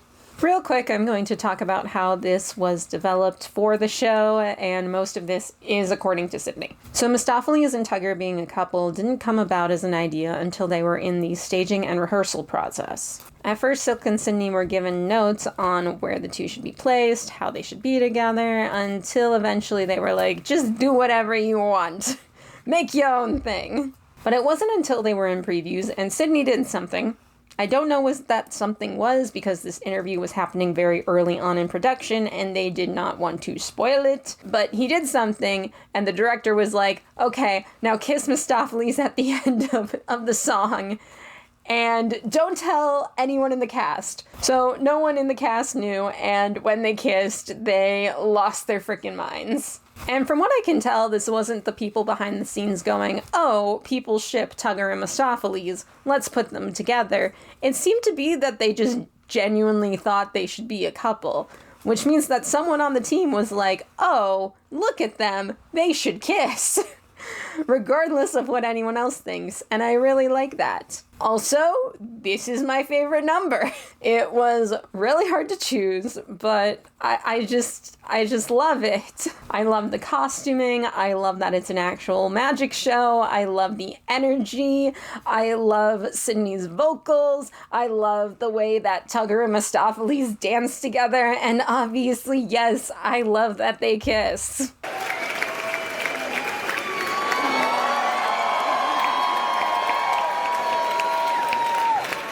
After everyone finishes losing their minds, Syllabub gets up and sings Daylight. I like how this version puts emphasis on Syllabub and her connection to Grisabella. With Syllabub being sung to multiple times to explain things, it almost feels like she's the POV character. I think it also helps the audience make the connection for why it's her that reaches out to Grisabella, especially because in the original she can sometimes get lost in the crowd for those who are not paying attention. Also, she has a disposable camera around her neck and is taking pictures the whole time. And yes, actual pictures, which means that there is a pile of disposable cameras backstage at PAC NYC, and I would like for them to print off all the pictures and give them to me specifically. Syllabub finishes Daylight, and it's announced that Old Deuteronomy will now make the Jellicle choice when Grisabella appears wearing the silver dress that Syllabub had brought her earlier. She begins to sing Memory, holding her rusty trophy, but breaks down and runs to the back of the stage. Syllabub then goes to her and sings her part of Memory, giving Grisabella the confidence to go forward, giving Syllabub her old trophy and stepping forward to where she was before and continuing on till she finishes. Old Deuteronomy then goes to the runway and takes Grisabella's hand, making her the Jellicle choice. The other Jellicles then all welcome her back and sing her to the Heaviside layer, which in this version is done by lowering a fire escape, her walking up to the top, and a door opening which is flooded with light. She then blows everyone a kiss and walks through. Old Deuteronomy then starts singing the addressing of cats, and there's an added layer in this version that I think is the thesis of this version of the show, which is acceptance. I'm not saying it's not a theme in the original. Shows can have multiple themes, but I think it's the most important one in this version. The cats all receive a glass of champagne and give a toast, our show coming to an end. And then we do the curtain call. Look, I get that it's just them, like, going through the list of characters, but I really, really like this curtain call. The cats go to the sides of the runway, and Munkustrap starts saying who they are as they walk down it with a bit of emceeing. Starting with Electra. She has barely been in this production. And I don't mean that in the way that chorus cats are normally barely in a production. I mean she was there for the addressing of cats and the old Gumby cat, and then she's just gone. Not even there for Jellicle songs for Jellicle cats or the addressing of cats. Kendall, what were you doing backstage the whole time? Then the understudies for the night, followed by Syllabub and Tumble Brutus. You know, I haven't really talked about Tumble Brutus in this production. Anyways, look, it's not a this production thing. I don't much care for him in any version. I like him more than Plato, but that's not saying much. I like that he does a somersault at the start of Jellicle songs for Jellicle cats. I like his hat. That's all I got. If you're saying I play favorites, you're wrong. I love all my children equally. I don't care for Joe. The rest then go Victoria, Jenny Annie Dutz, Tugger, who is once again trying to strip, Bustifer Jones, who also strips, Mungo Jerry and Rumple Teaser, Jelly Lorem, Skill and Bill Shanks, Bumblerina and Demeter, Macavity, then Mistopheles, doing an insane metal split. This is then followed by Gus, Old Deuteronomy, and Grisabella in all new outfits, and the night I saw it, it was Chastity's birthday. And she tripped. And I thought it was part of the performance. It was not. She actually did trip. I'm so sorry, girl. And then the conductor comes out, also voguing, and that was great. They then do the traditional gesture to the orchestra, gesture to the audience. Now, typically after the cats have individually done their bows, Tugger will lead them in singing Magical Mr. Mistopheles as they dance off. And it has never made any sense to me that we end on this song. Especially because we just heard it 3 songs ago. This production, however, ends on Jellicle songs for Jellicle cats, and I think this makes way more sense. We're celebrating all the cats here. I love it. And Mistopheles is the last one to leave the stage, which I find very cute because typically it is Tugger who does that. And thus our show comes to a close.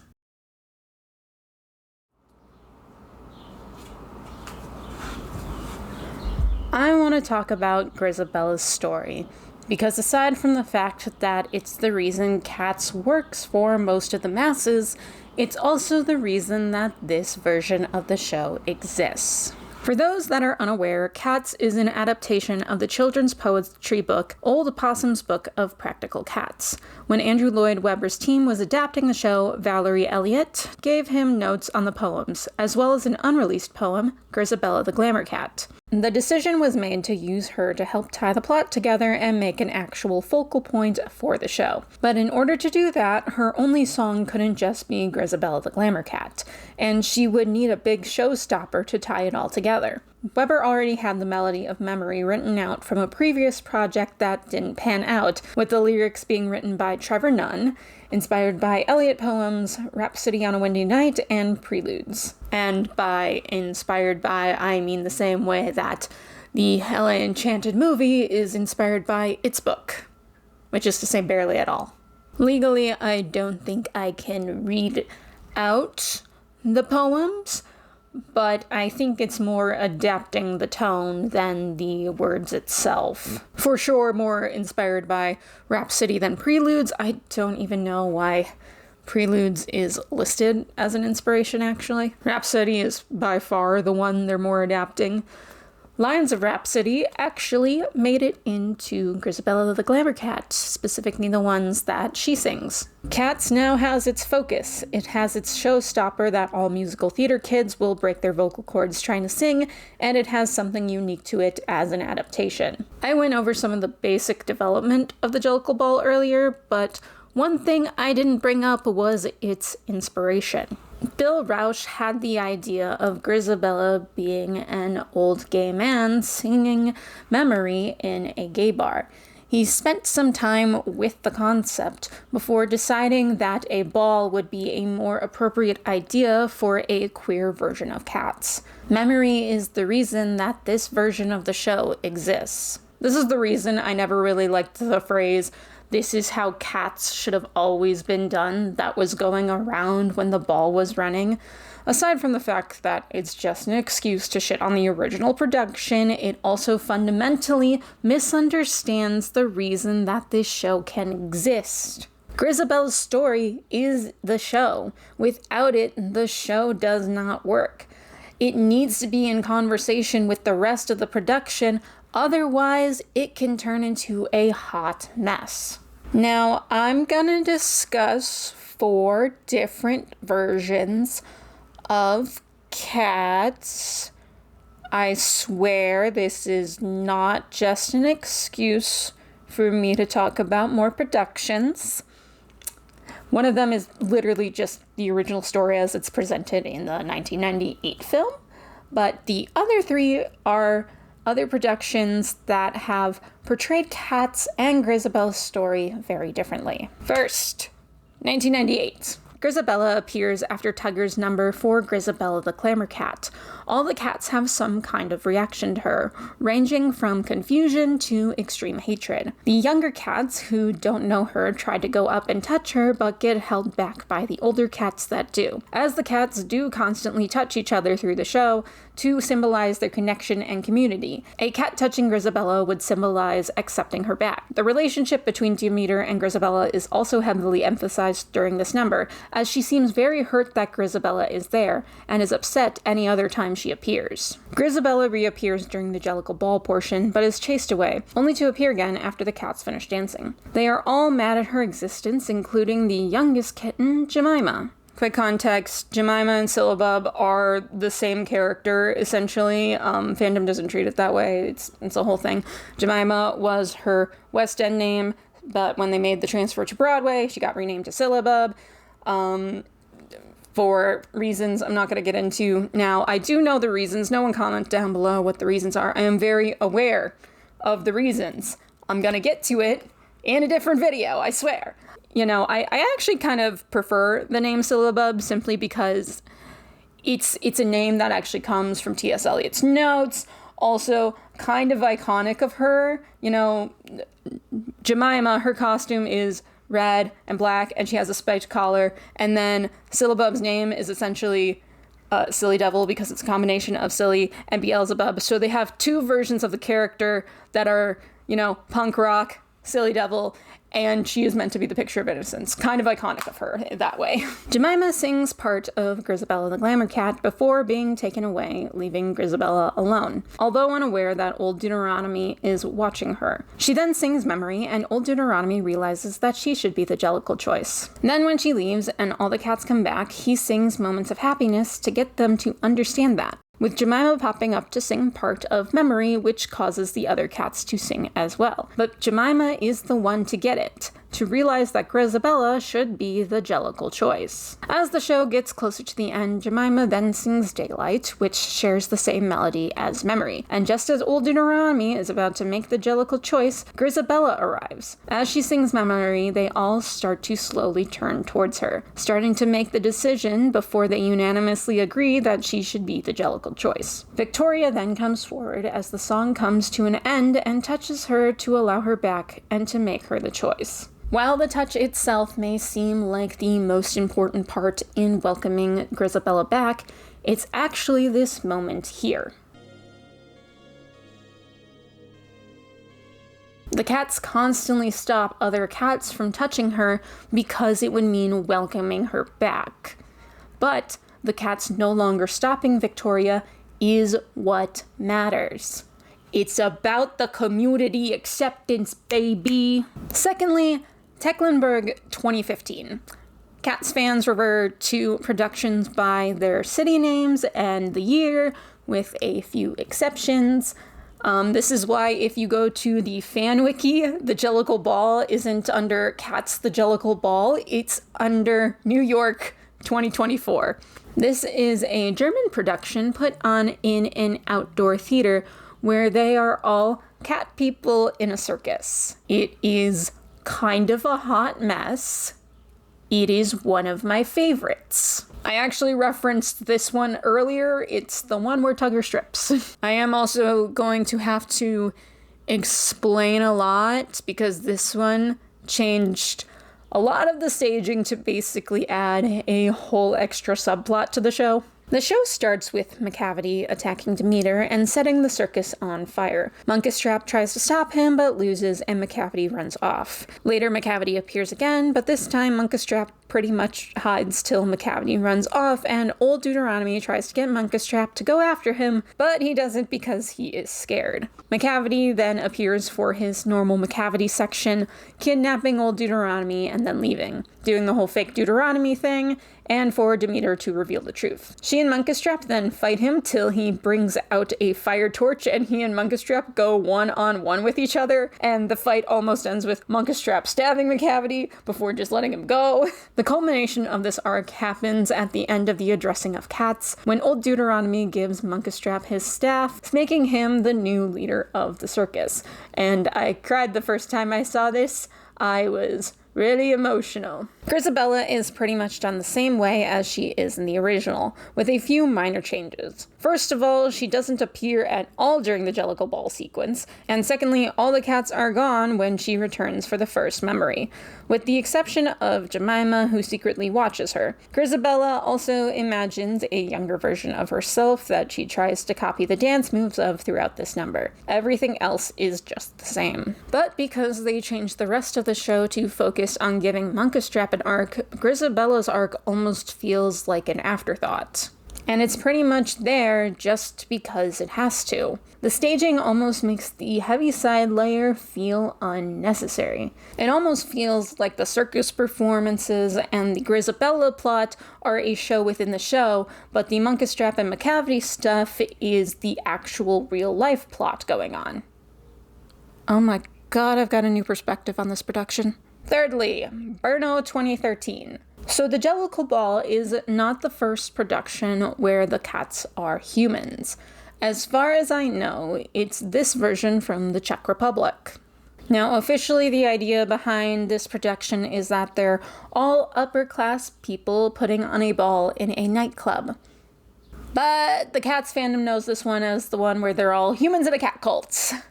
Old Deuteronomy constantly objectifies women, Monkestrap and Tugger do cocaine, Macavity rides a literal motorcycle through the stage, Bustafer's feet are out the whole show, and Jenny Annie Dots is probably a dominatrix. It is dark, it is disturbing, it is considered weird even by most Cats fans. It is one of my favorites.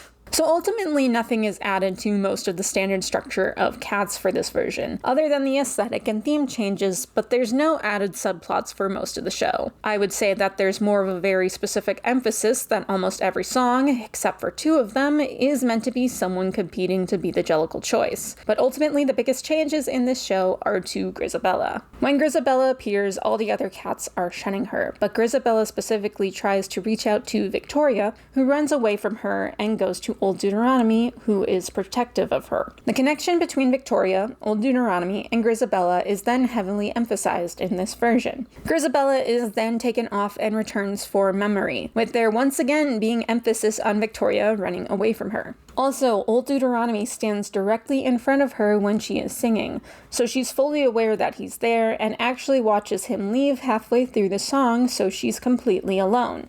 Then when we come back from intermission, Grisabella is on stage trying to give a letter to Victoria, but she runs away, and all the other cats stop Grisabella from going after her. She gives Old Deuteronomy her letter, who looks it over before giving it to Jemima, who reads it out loud as their version of Moonlight. Grisabella then leaves and doesn't appear again till after Mr. Mistopheles. He may or may not have teleported her there. It's then time to pick the Jellicle choice, and everyone who had a song minus Misto comes up to see if they will be chosen. Old Deuteronomy then chooses Grisabella, and note, we have not sung Memory yet. He then lets her step forward, and she sings Memory. And while everyone is there, that plea is directly to Victoria. But she runs again, directly to Jemima, who sings her part of Memory. And Victoria finally forgives Grisabella for what she did, and hugs her, and I cry every time I watch it. Now, this version, instead of emphasizing the community and Grisabella, it instead goes for the relationship between Grisabella and one cat, because they looked at that one moment at the end of the show and decided, damn, how can we make Rob cry like a baby over this? But it does not ignore the community and instead uses it to have Victoria be the connection between welcoming Grisabella back and the rest of the Jellicles. I think the intention by having Old Deuteronomy make her the Jellicle choice before Memory was to show that while everyone else may accept her as the Jellicle choice, Victoria is the one who gets the final say. And only when she accepts her back can Grisabella be accepted back. This version has affected my brain chemistry in ways I don't think anyone will ever understand. I could talk about it for quite a while, but we have to move on. I mean, we don't have to. We don't have to talk about the next one. We could just skip it. We could just not do that. We could just leave it. We could just ignore that this was ever a thing, you know? Like, I already talked about it. We could just never, ever mention it again, you know? It could just be forgotten by everyone ever. Like, we don't ever need to bring it up again. The 2019 film. It is a hot mess. It haunts my waking nightmares. It is one of my most hated movies of all times.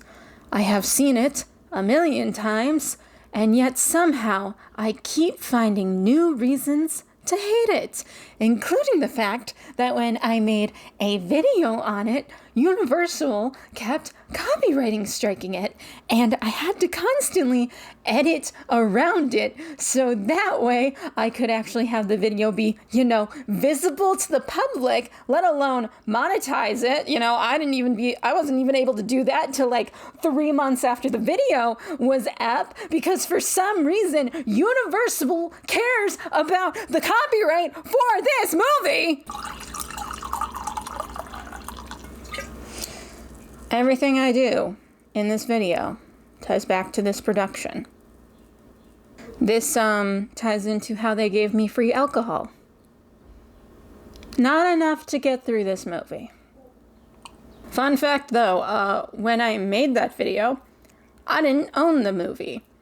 In fact, I had this theory that no one did. But as kind of like a private joke to myself, whenever I would go into like a thrift store or a resale shop, I would search for it, kind of to prove my point that no one bought the DVD or the Blu-ray or anything for it. And then recently was at a half price, and look what I found. The funniest part is, it's still in the plastic wrapping. So someone had this unopened for almost 5 years, or over 5 years, I guess, and then randomly decided to donate it. And I don't know what's funnier, if I keep it in the plastic or if I take it out. Oh look, a digital code is included. Watch anytime with the Movies Anywhere app. Is that still a thing? I never used the digital codes. Like, I don't think anyone does, but God, this is so fucking funny as fuck. I've seen the feature commentary. It's called I Fucking Hate Tom Hooper. This video has a focal point, I swear. Here is everything they added to the movie. Making Victoria the protagonist. Giving McCavity a full villain subplot where he kidnaps celebrity guest stars. Cutting back to scenes of said celebrity guest stars. So much unnecessary comedy. The most random and forced heterosexual romantic subplot in the history of movies. And dialogue. So much fucking dialogue. Grisabella interacts with a bunch of Jellicles for Grisabella the Glamour Cat, which is specifically done to explain who she is to Victoria. Then she's noticed by some of the cats during the Jellicle Ball sequence and is chased out. And then she sings Memory in the middle of a street that has no meaning to her, and it is almost missed. In fact, the only person who gets to hear it is Victoria, and she only hears it because she went outside of the theater where this movie takes place for some reason, because she needed to catch her breath. Which means that the song is almost missed and ignores the fact that Old Deuteronomy is supposed to be the one to hear Memory, but instead it's more important that she hear Victoria's garbage song written by someone who can't write a decent lyric to save her life, because it fundamentally misses the point where Old Deuteronomy is supposed to be convincing the Jellicles that Grisabella should be the choice, and then for some reason also has Old Deuteronomy be the one to do the hand touch in the movie, which makes no fucking sense, especially because in this movie, it should have been Cassandra to touch her, because at the very least, that would have had some kind of character development I hate this movie so much. Because they added so many subplots to this movie, there is a climax that resolves all of them except for Grisabella's, so her subplot feels really tacked on at the end.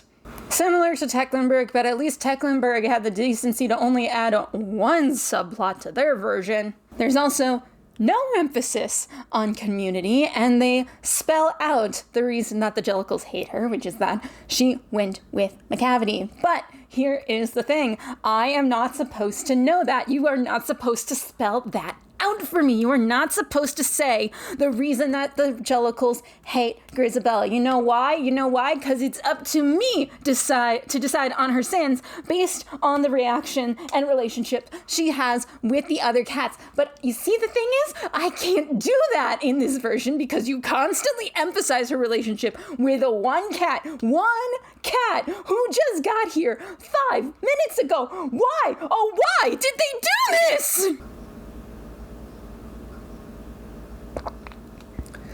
The point I'm trying to make is that when you make changes to cats, you need to have a good balance between making changes to the rest of the cats and Grisabella. If you make changes to the story but keep Grisabella the same, you can have a show where Grisabella feels really tacked on and unnecessary. But if you make changes to both Grisabella and the production itself, you can have a perfect production, and one that alters my brain chemistry. Yeah, hot take, I think the human cat cult one did it best. But what makes Grisabella's story work is her relationships with the other cats, and the question of which ones do you focus on when you adapt the show. And that was the overture to me talking about Grisabella and the Jellicle Ball. I'm not gonna lie, the overture is longer than the actual rest of this section. While I don't think the Jellicle Ball is perfect when it comes to Grisabella's story, almost no production is, there is a lot that I did like. However, I do feel a little mixed on her story because of the presentation and staging. I do want to start with the things that I thought were overall positives and were well done in this production. First of all, we're just gonna talk about the looks again. I mean, they're so good for her. Like, her main outfit where she comes in as, like, homeless, genuinely, there was a chill in the air. I think they might have actually dropped the temperature in the room. It was just so good. And every other look works so well, especially as you see her slowly kind of start transforming into the look she would have at the end of the show. Chastity is also a great actress and singer. She also has the mark of a really great Grisabella, which is the ability to make yourself look like you're crying without actually crying. She's really good at that. And her longing and wanting to be accepted and return to ballroom, I think, is really well executed. Having a trans woman play Grisabella is also really great, and not just because trans representation is important or because of the state of the world, but because trans women are the founders of ballroom. According to Chastity, the intention of the story was for Grisabella to be a trans woman who previously had been a part of ballroom and left, as this is something that a lot of trans women in real life would do. They would leave, and then they would come back, but not find acceptance. I think this works, and I think this is an aspect of ball culture that a lot of people wouldn't be aware of. Now, I feel like I am going to be kind of controversial with my negatives, but I do want to say that anything I dislike about this portrayal of Grisabella has to do with how it adapts cats, and nothing to do with how it portrays ballroom. If they're doing anything wrong, I wouldn't even know. So once again, just talking about how it is in terms of being cats. Which is why every problem I have with this version has to do with Grisabella's relationship with the other Jellicles. See, I don't actually know what most of the relationships are between Grisabella and the other Jellicles, and I'm not talking about in a concrete way, because for most of the show, a lot of the Jellicles are not reacting to Grisabella. Reactions in other productions are consistent and happen often because she shows up about 3 to 4 times in most productions with the other cats still on stage. However, when you cut the number of times the cats react to Grisabella, it can affect how the audience views those relationships. In this version, we only see Kat's significant reactions to her once in the whole show, which is when she first shows up. The cats are actively upset at her presence, but we only ever see the reaction one more time to her before the end, and that's during the Jellicle Ball. The section, not the show. So we're only getting reminded of those reactions for a very brief moment, versus in the original show where the cats are all on stage when Grisabella returns for the first memory, re-emphasizing those relationships before the intermission. What also doesn't help is the staging for memory, as Grisabella is in the center of the runway with a spotlight on her while every other cat is just in the dark. And I feel like I'm almost getting Grisabella in this. Like, I'm almost right there, but I need that re-emphasis on those relationships to truly get it. To see everyone slowly come to her side, to want to accept her back. Just get a couple of them closer to the runway. I think that would work better, like maybe a few more lights up. Then there's the moment where Old Deuteronomy is the one to touch Grisabella and welcome her back, versus having a random cat do it. On the one hand, Old Deuteronomy is a literal judge in this version, and maybe he needs to pick her for the others to accept her back. On the other hand, it reminds me of the 2019 film. That's a joke. Just because the 2019 film did something doesn't mean it's automatically bad. But the 2019 film did it because the director is terrible at adapting this musical and constantly forgot the community aspect of the show. And the thing is, I don't think anyone in this production forgot that. And this version is very much about community and acceptance. I just think this moment should be one of acceptance from a character who isn't one of the two that have already heard Grisabella's plea, and instead one from who is truly hearing it for the first time. Though, maybe there's just something I'm missing. Maybe this moment is more significant to ballroom than it is to cats, and it's just something I couldn't find in my research. Genuinely, I would like to know, so if you know the answer, tell me. So for what I need to make cats really work is the relationship between Grisabella and the Jellicles. And everything about this version is great, and so is their version of Grisabella. The story they're trying to tell is pretty clear and is presented in a way where you're always empathizing with Grisabella. I just think the relationship aspects should have had more of an emphasis. We're never going to be able to say that word. I just think the relationship between Grisabella and the other Jellicles should have been emphasized more, or that there were some staging changes to include it better. Truly, I am discovering that I am very critical of staging. So there are a ton of Cats fan theories, and doing research into them and going over all of them to explain what they are was what I was supposed to be doing around this time last year, and then I got distracted by other aspects of Cats. Timothy! Most revolve around the relationships between the cats, and that's no different for this version. However, two things.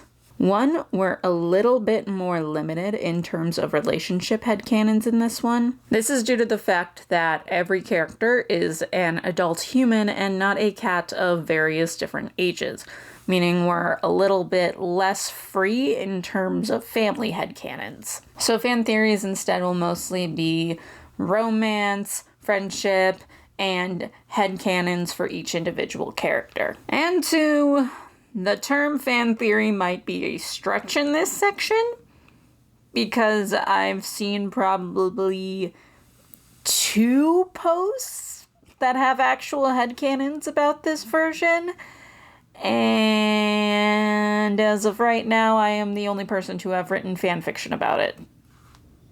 So most of these are going to be random ideas I've had, things I've discussed with my one friend in the fandom, and those 2 posts.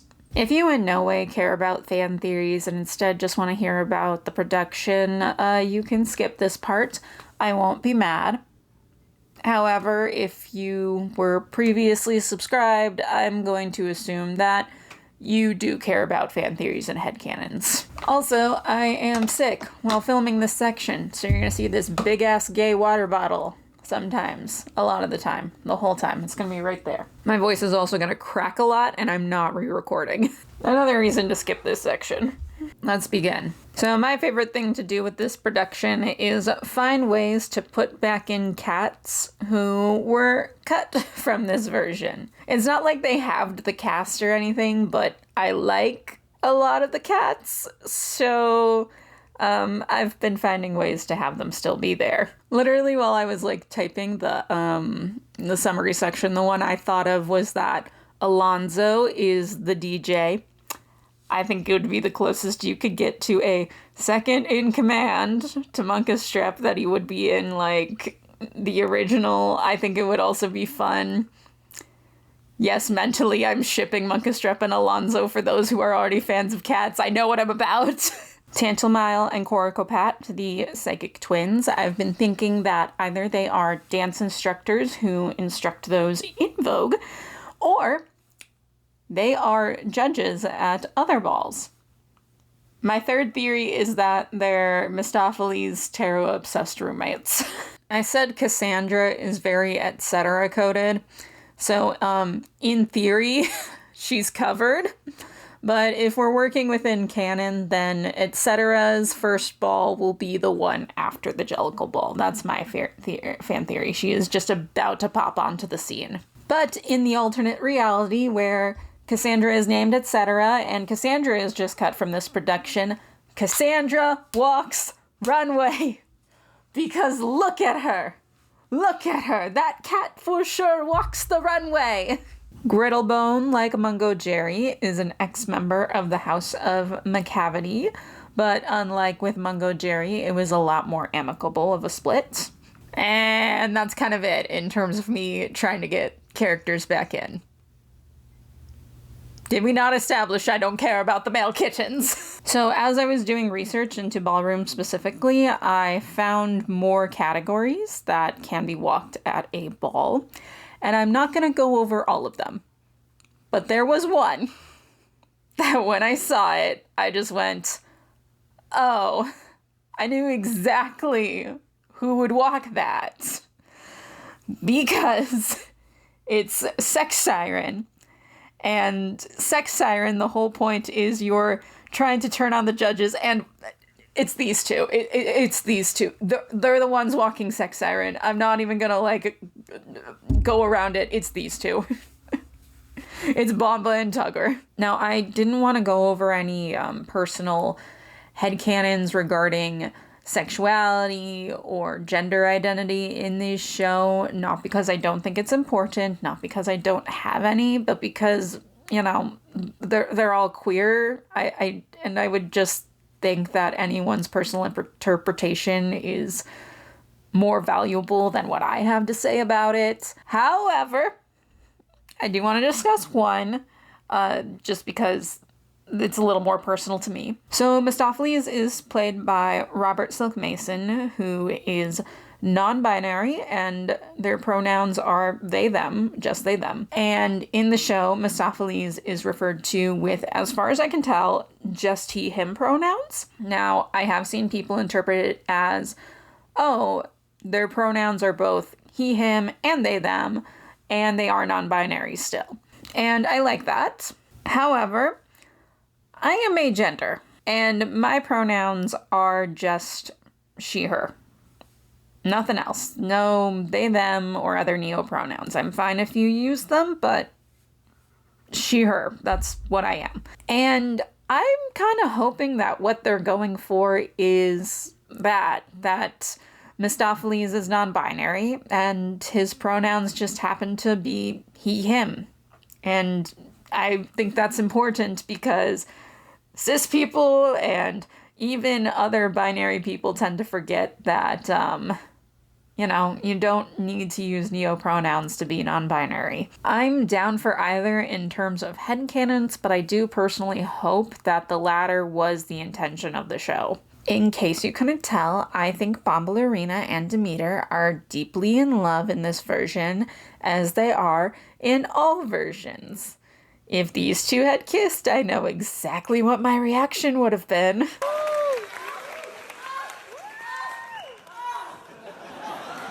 Earlier in the video, I mentioned how I was able to hear Bombalurina say, "I can't do this right now," when Grizabella arrived.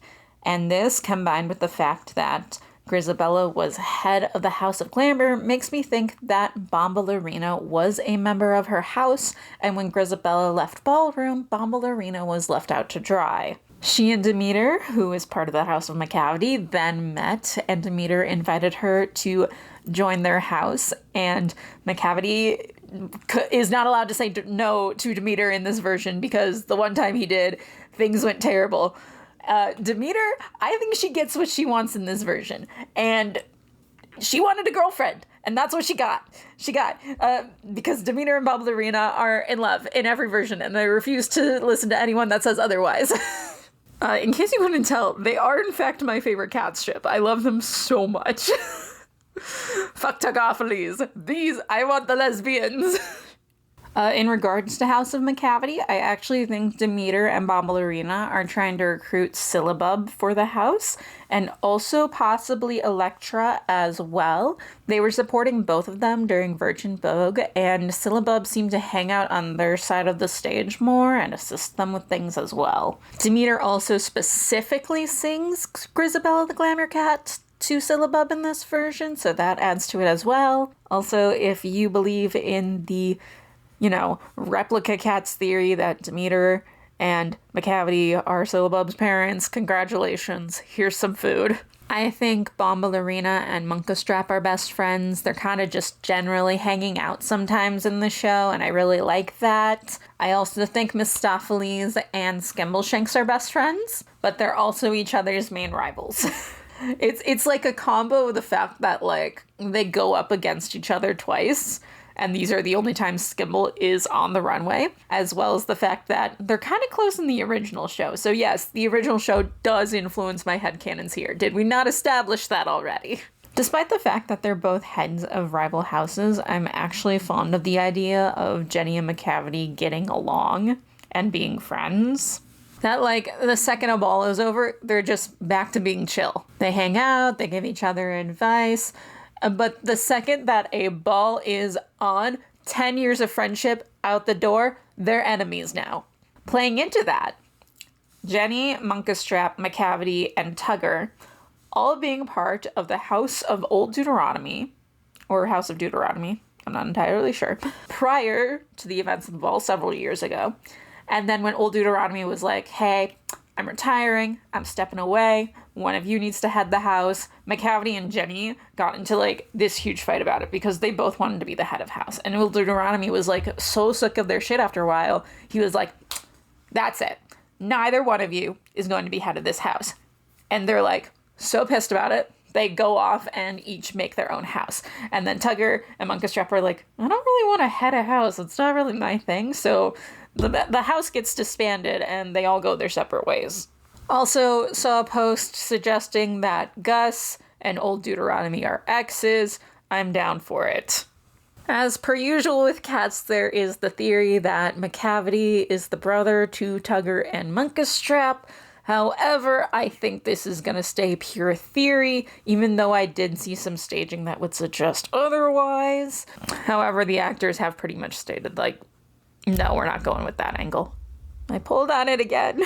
I had this thought in regards to tag team, specifically with the tandem cartwheel, that it's actually Mungo Jerry and Rumple Teaser's signature move, and they do it when they think they're losing points, and it's like, okay, we got to pull out the big ones, tandem cartwheel, go. But they got cocky at this ball, and they were like, we don't need to do it. We'll beat Victoria and Tumble Brutus.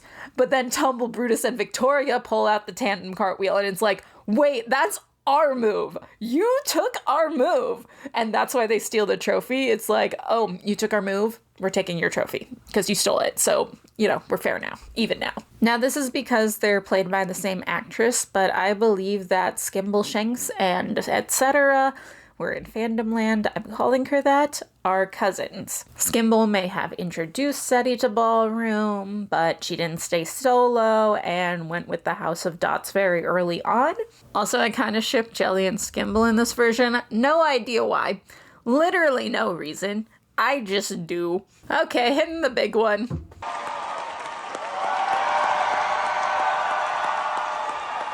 Obviously, they're together, but, I have ideas. First of all, I don't think all of the cats know they're a thing.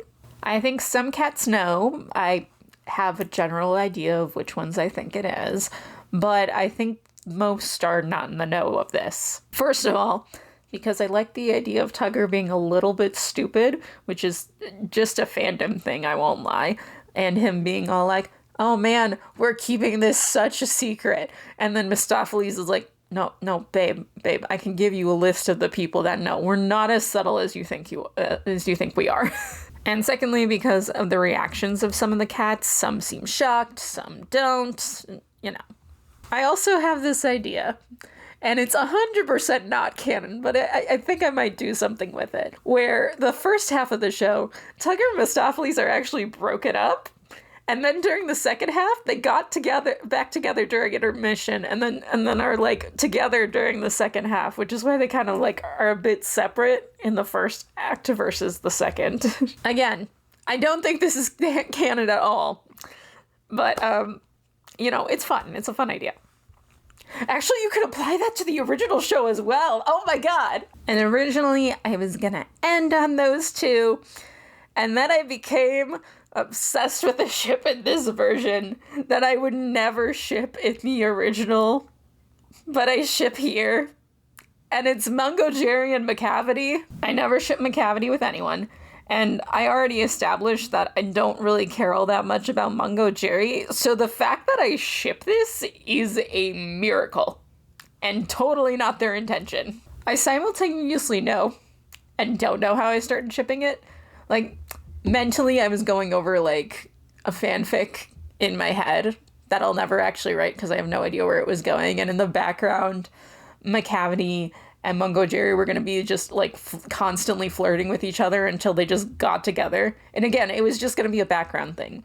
And I saw the show, and nothing in the show made me go, yes, that is my ship. I'm ride or die for this ship. And then Jonathan said that Mungo Jerry was previously part of the House of Macavity, and my brain instantly went, what if they were also exes?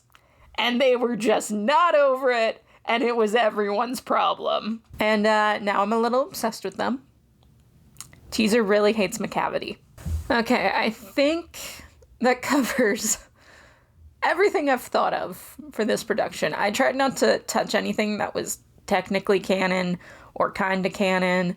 I know someone came out of this show shipping Tugger and Mungo Jerry, but, Jerry's got a crush on Tugger in this version, so didn't really need to discuss that. Now, I'm gonna get defensive in advance because, I feel like this will happen because I know the internet. I've been on here for too long. But some of you who have been listening to The Wrong Cat Died or following the actors have probably been like, excuse me, your fan theory is wrong because so-and-so said this and you shouldn't in any way ever counter what the actors and creators said because, that's disrespectful. How dare you have fan theories that in any way counter are different than what they said. You should always follow canon. Yeah, that's not how the Cats fandom works. I have listened to too many actors, so many actors, talk about their version of Cats and their interpretation of the characters. And it varies across the same productions. And I'm not talking like, a production ran for 5 years and someone in the first year and someone in the 5th year had a different idea. No, I mean people who are on at the same time have different ideas of what's going on in this show and what their characters are doing. Sometimes I like what they say. And sometimes I think it's the worst thing I've ever heard in my whole life. But I can choose to ignore it. Because it's not canon either way. I can have a very different interpretation of what's on stage than the people who are actually performing it. And that's great. The Cats fandom loves it and loves to run with it. There are 3 canon things to this show, and the rest is up to us. So yes, I'm doing the same for this production. Dava and Baby saying Victoria and Teaser had crushes on each other. I'm counting as canon, because guess what? I thought that when I saw the show anyways. Dava and Jonathan saying Mungo Jerry and Rumple Teaser are brother and sister. I think that in the original already.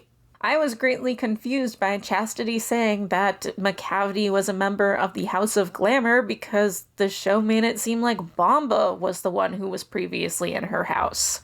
And I'm fully rejecting Jenny and Shireen saying that Jelly and Demeter are possibly a thing, because I am nothing if not a loyal hoe.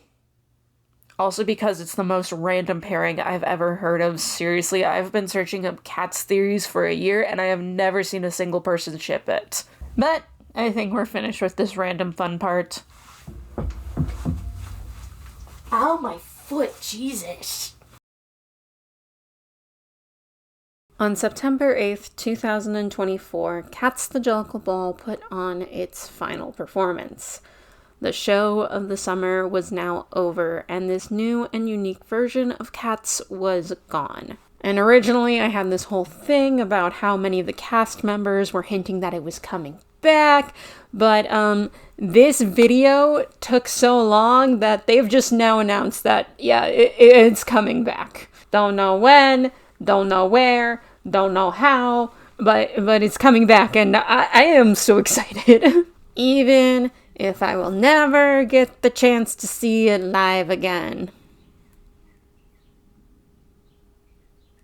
Please put out a pro shot or a cast album. I really just want to be able to listen to Cunty Skimbleshanks every day of my life. This was the first time I have ever seen Cats live, and it means a lot to me. Also, if this announcement in any way leads to a Broadway transfer, I need a regular Cats show going on at the same time so that people can go back and forth on which show they keep going to, and then maybe some nights they switch cast members and I can get my dream of Sydney being an official Rum Tum Tugger in a replica production. It's all I truly want in life, guys. This version deserves to come back, and it deserves to be talked about by someone who isn't me. Yeah, I just talked about this show for a long-ass time. I'm not even sure how long at this point. It's gotta be at least 2 hours by now, probably. Maybe an hour, if I'm lucky. But was I the right person to do this? Throughout the whole video-making process, I was constantly questioning what I should talk about. Because look at me. I'm a white person who grew up far away from many of the queer aspects in this show. The first time I had ever even heard of Ball was when I needed to watch Paris is Burning for a gender and literature class in college. I missed that class, it slapped. Ballroom is not my culture. I am an outside observer looking in. The reason I mostly talked about it from the cat's perspective is because I know cats like the back of my own hand. I am the type of person who constantly looks for footage of new and old productions. And to anyone who came from my last Cats video, I found them all, and more.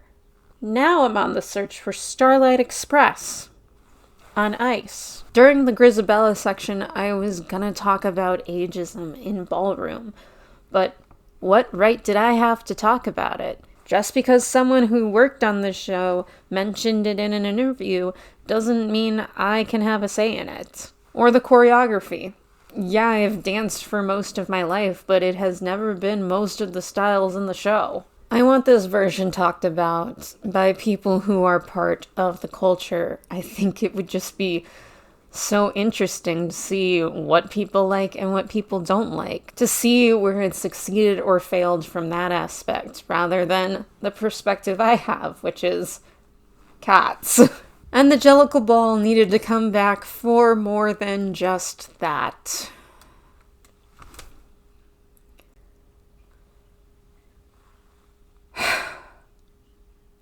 So, at the time of me writing this, Donald Trump, the current president of the United States, said that there need to be more non-woke musicals like Cats. Now here's the thing. Is he wrong?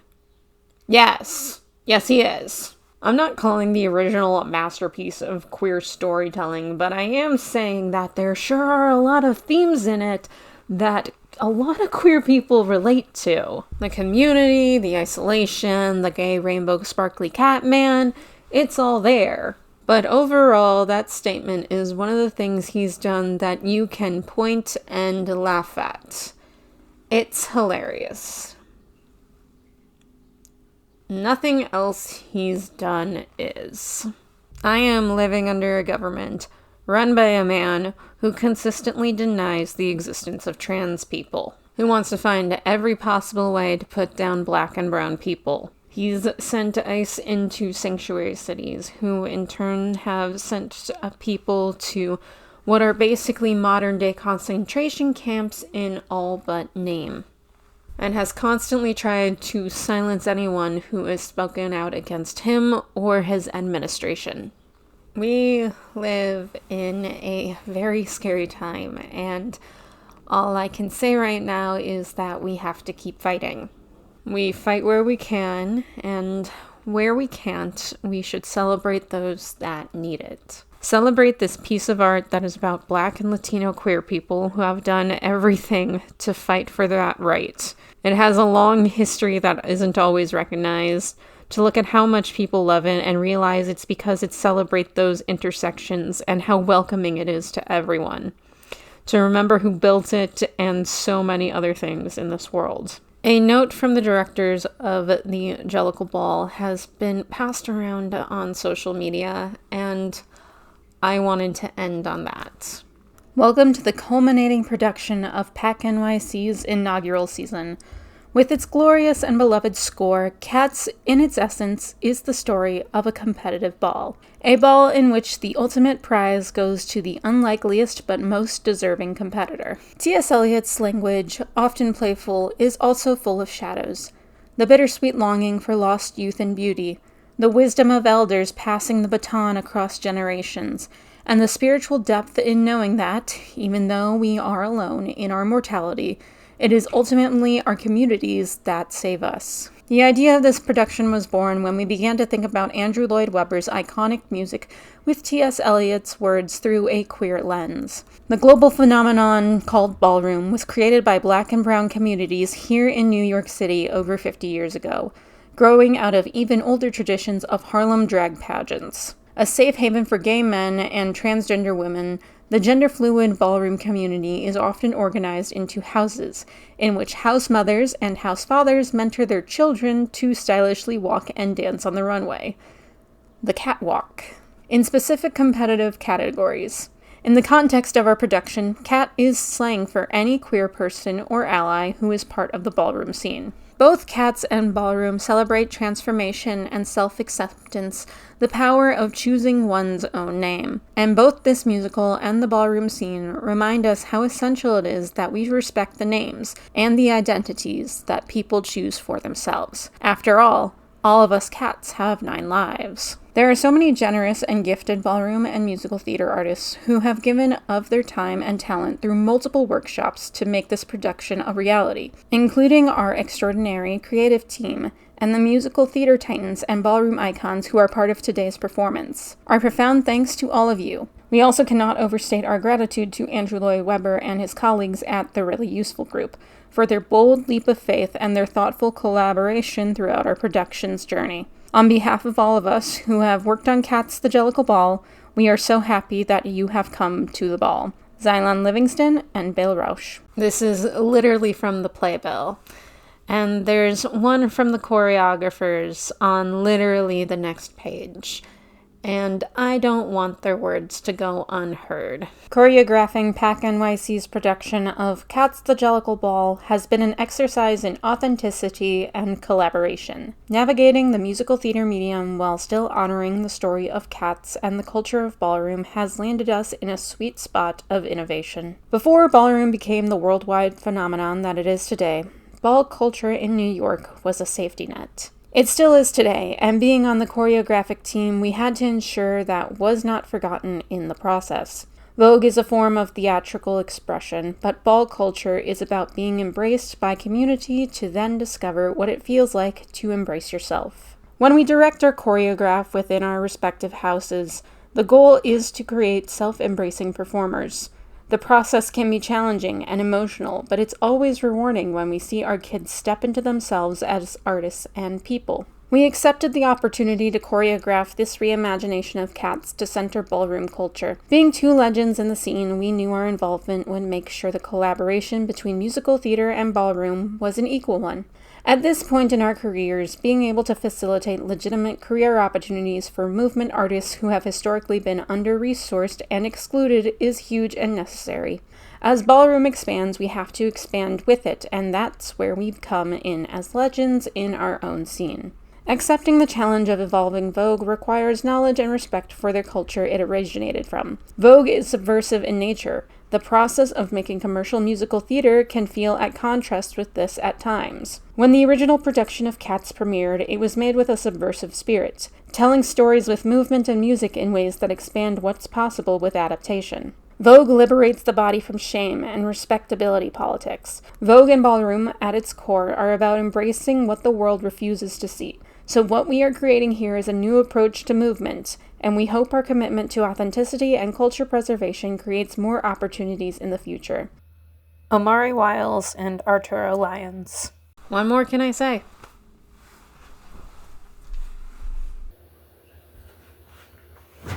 And that is Cats the Jellicle Ball.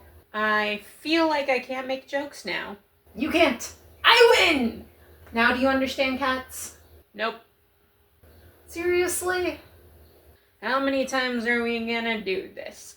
You show me a version of Cats, you explain aspects of that version of Cats to me.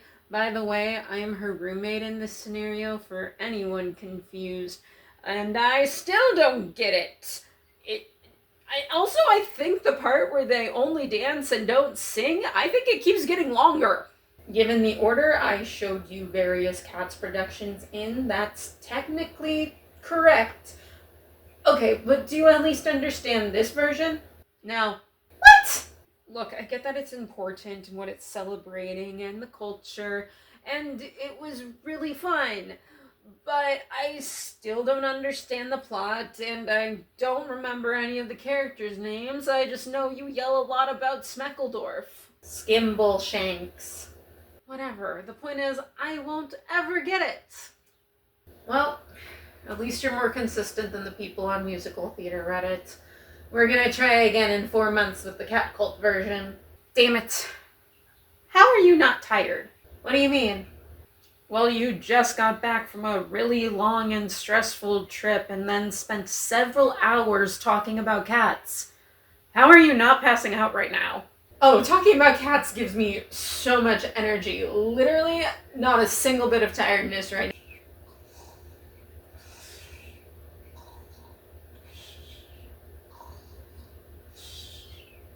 Yeah, I saw that one coming. Thank you all for watching. I have been working on this video since July, and I wanted it out in October. Clearly that didn't happen for a variety of reasons. I went back to work, college started again, the general state of the world, getting distracted by another Andrew Lloyd Webber musical. See me hustle, feel my muscle. Pop and iron. And in terms of personal tragedy, the frame on my car rusted out and it is unfixable. So pushing that aside, if you saw the Jellicle ball, how did you like it? If you were in charge of a Cat's non-replica, what would you do? Comment down below. Also, I have a coffee where you can support me with one-time donations. I'm not going to get a Patreon anytime soon because they got rid of the version where you can say pay by video, and I would feel guilty making you all pay once a month because, truth be told, I don't upload enough to justify you guys paying that. But if, like me, you are financially insecure right now, don't worry. Liking, sharing, and subscribing also helps my channel as well. Don't forget to do all that, and I will see you all next time. Oh my god. It's always rough.